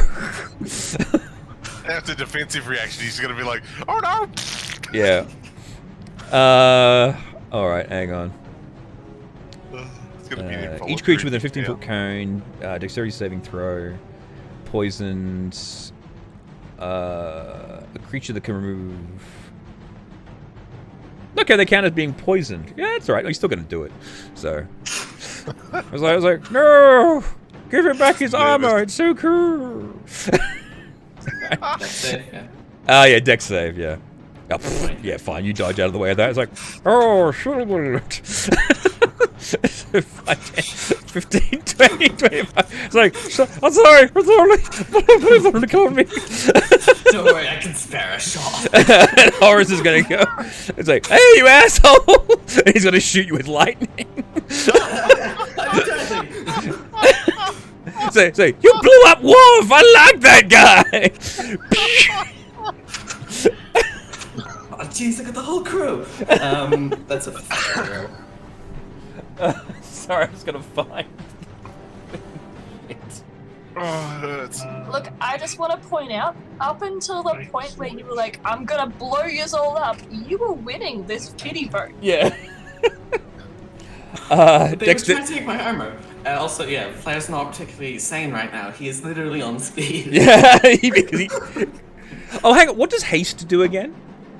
It gives him +2 AC and advantage on dex saves, I think. Anything else? That would make sense. I'm checking.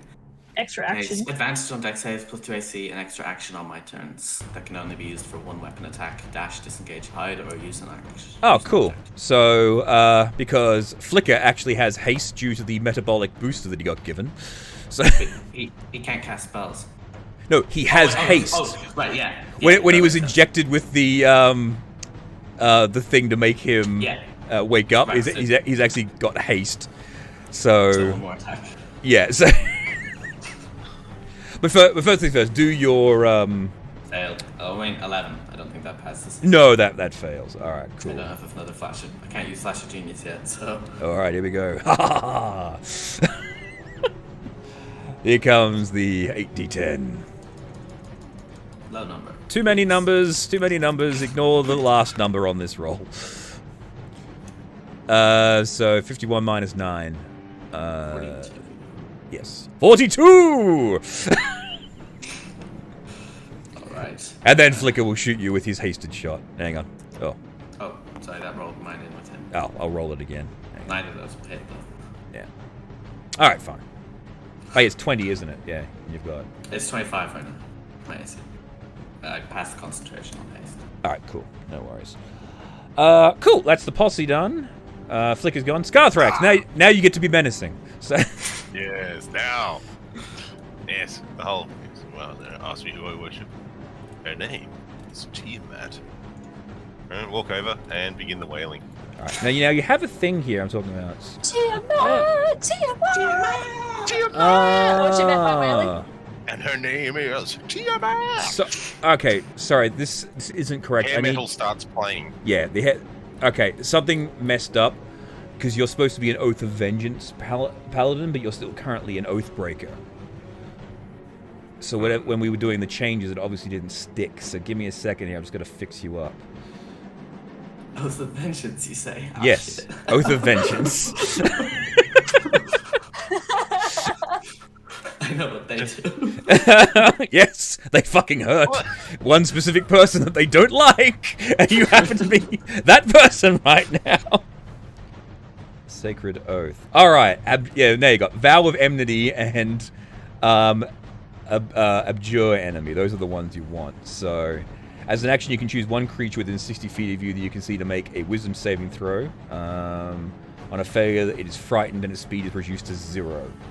On a success, that its speed is halved for a minute or until it takes damage. And then you've also got the Vow of Enmity, which is the, I think, advantage to attack your target, if I remember correctly.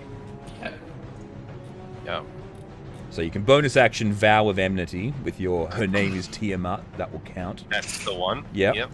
Cool. And then you can, if you want to choose to do the, I suppose it doesn't really matter actually, because you want to hurt him. So just go walk. So you can walk up and punch.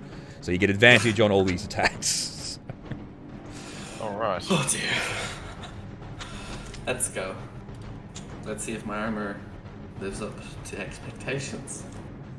Wish I'd gone that level of wizard. Give me that 3. Give me that 30. That's 24. That's not going to do it. Misses. With advantage? Well, what's the advantage? Give me? You roll 2 dice, pick the higher number. Oh, yeah. No, I didn't do that. All right, so just roll another attack. So that would be the next one. Yeah. 5. No. All right, so so now your second attack.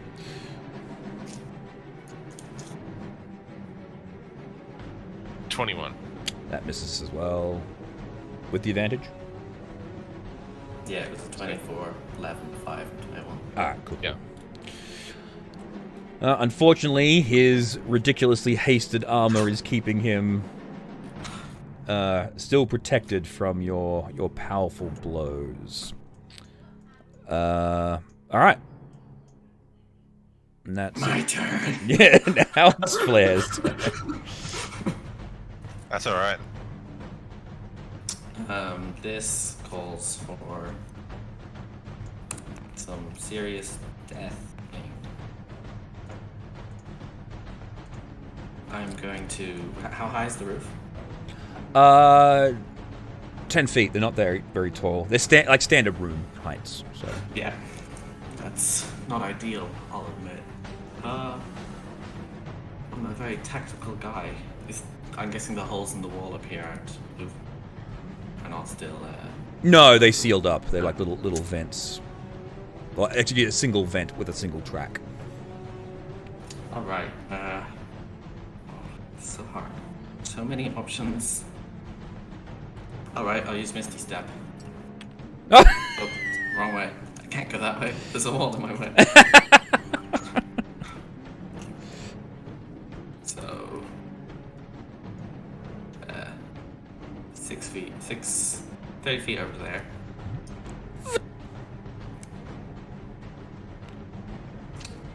Then I will shoot Skythrax twice with my action.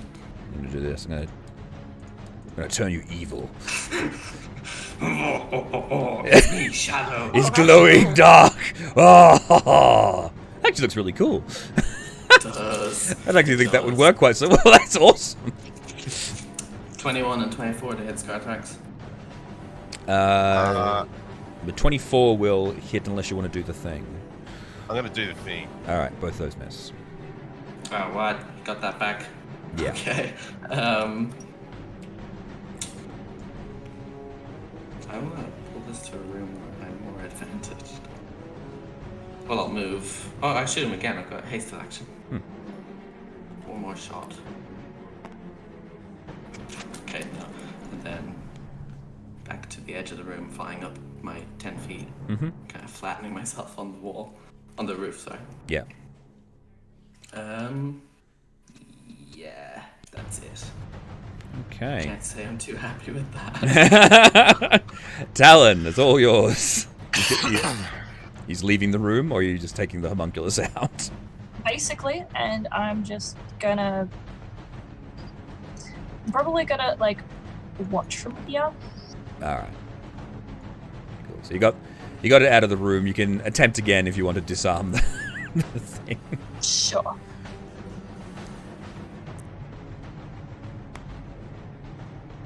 Uh, 17. 17 again? Nope. Okay. so you've got 3. So you've got the vial of acid. This is the super deck-eating acid.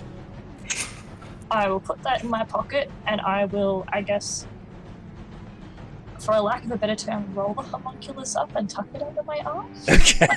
A naughty cat. Wrap it in a tea towel. All right. And I'll say to him, "You're gonna sit here and chill until they've sorted their shit out, okay? I don't want you getting hurt as well." Horace, Herbert, you should probably step back out. Yeah, Herbert's like, okay, I'm coming. Horace, I gotta see whether his lightning recharges. He gets back. No, he doesn't. All right, cool. So he doesn't have it for this round. He's like, oh, Can I just... you go. Roll now for the next turn. Yeah. Does getting the vial of acid, that would count as my action, right? Correct. Yes, you still have your bonus action if you want to do so. Do I have dodge as my bonus action? I don't Yeah. remember. Everyone I'd has like to dodge. go dodge, Yeah, you have. not as an action. Well, you can do it. You can use your cunning action to disarm it because you're. Yeah. Right. Yeah. Right. So basically, I want to take the acid and put it away, and I also want to prepare the dodge action just in case. All right, cool. So Horace gets his lightning. He's like, he basically goes out the door. He's like, all right, I'm charging up. Here we go. Here we go. So he can fire his laser. You can fire the laser. Flicker will turn around. He's like, give me my armor back. 3 shots.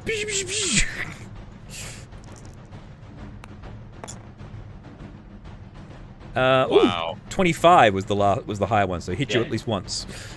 He hits me once, yeah. All right, so what's the maximum? 3d6. Just the 3d6, yeah. Yeah, and he adds 3. Yeah. Oh, gee. 16. 16 points of damage. I do more than I was hoping. So it's 5, 10, and then the chip goes fling and flicks out of the. It's like, I need bullets. Oh, right. That's nice. I pass concentration. Cool. All right. So it goes 5, 10, 15, 20, 25, 30. You're shouting at you, Scarthrax. I need a power disc. And B17, he's like literally standing in the middle, like he's confused. He doesn't know what to do. Can I give the power disc to B17 to give to Flicker? Sure, you can do that. So this you basically walk up to him, give him the disc, and say, "Give this to Flicker," and then he'll do that on his next turn. And then that's my whole turn, yeah. No. That's a free action to do that. That's All right. yeah. Did you specify which flicker? Yeah. I'm not Flicker, I'm Flare. He's Flare. Yeah. The naked one over there, carrying with a gun. Confirm. The one who needs ammo. The one that he's like, of course, I am coming for you, Flicker. And Flicker's like, who the hell are you? I didn't recognize you. I'm your friend. All right, so what are you doing? You know what you can do? I'm gonna run. Can I get within striking distance? 10, 20, 30. Sorry. 5, 10, 15, 20, 25, 30. No, you won't be able to get within range. But you can. You've got your things. You've still got your. You've got your breath weapon back. You've got the Abjure Enemy Channel Divinity if you want to pull that off. Oh no, you've already used your Channel Divinity. You only get 1. Yeah. So you've got. What I can do is I've got haste. Do you have haste? Yeah. Oh, look at you. Everyone has haste. So. I'll cast haste. Okay. And then. Oh, actually, you know what you do have is Misty Step. You can just teleport over to him. Can I? Yeah, you have it because you got it with the. Well, then that's what I'll do. Yeah. So you just go. So you walk up and then. So, I could do that too. But I can't hit him now. Yeah, no, it's a bonus That's action to bonus Misty Step. So yeah, you can whack him. Yeah. Look at his You get back. 2 attacks. That doesn't mean you can hit me. You Yeah. get 2 attacks. You can swing. You can swing twice. Swing away. The question is, I can't boost it anymore, can I? No, but you do get the advantage though. That's sort of your booster. Yeah.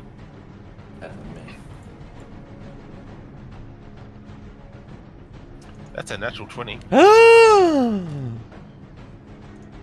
All right. So.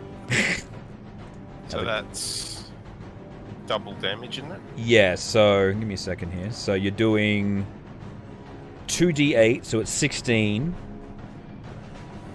Plus 2d8. And I don't know. Oh, I can still sync. That's what I'm saying. Are they bonus actions to do that, or? No. Oh yeah, so just Whenever I hit. Just go for it. Yeah. Well, that's what I'm gonna do. I'm gonna burn all my level 3 spells. All right, cool. So you burn a level 3 spell. So what will we work that out? It was 5d6. So 5d8, wasn't it? That's 4 for a third level spell, but in addition to that, he has the 2 for the weapon, so 6 total. 6. But can I burn more than one spell? No, you only do the one. So that's all right. So roll 6d8. 5, 6. Yeah. Plus 48. 48. No, 48. Ah. Because the critical is maximum on the dice. 3, 4, 5, 6 d8. Yeah, you rolled 6d8 plus basically 51. And then for the weapon, I get a plus. That was the thing. So yeah. So what did you roll? Yeah. 24. So 24 plus 51, 75 points of damage. That'll do it with Holy dooly. guys damage. So you unconscious Flicker. Yes. Flare. Alright, so Flare goes down. And then you can still continue to wail on him because he's not dead yet. So, so keep wailing on him while he's down. Oh yeah. So second attack, go for it. 11 plus 7 is 8. No, not enough. Alright, cool. So he goes unconscious. You get advantage because he's on the ground.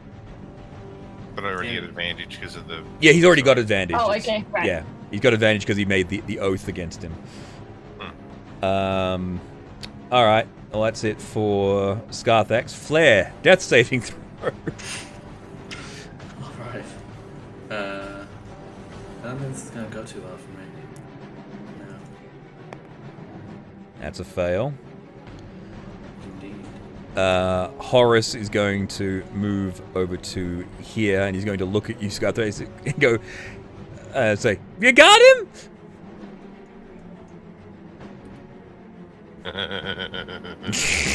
Alright, B-17 is going, "Here you go, Flicker." He hands Flicker the disc. Oh no. And, no, but Flicker, because the way these discs work, they actually take an entire turn to reload, so... Oh, phew. So... Scarthrax, your turn again. Bring on the attacks. Like, now you're only 23 now, aren't you? Because you lost your haste. Yeah. Yeah, alright, cool.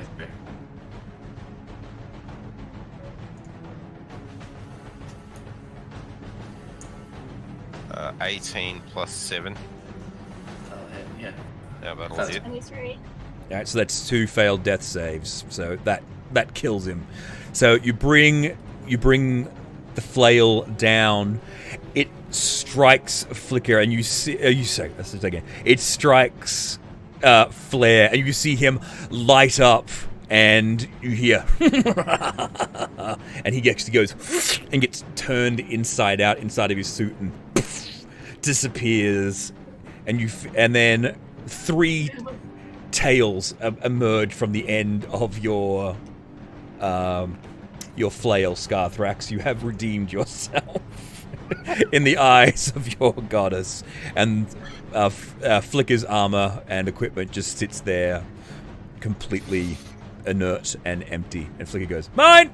Great job, Scarthrax! I turn to Flicker and I go, "All yours." I will give Scarthrax a massive hug.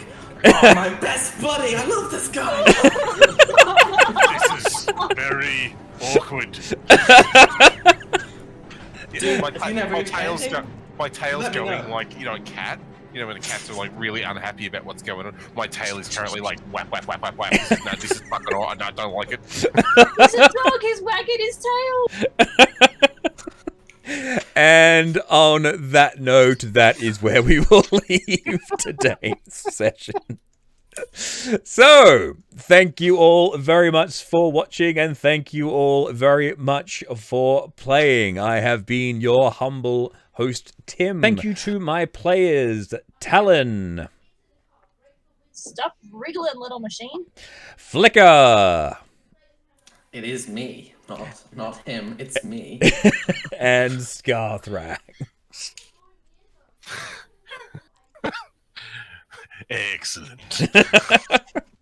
And until next time, everybody, remember to keep on blending. Oh, also like and subscribe. Bye! Bye. Bye. Good night.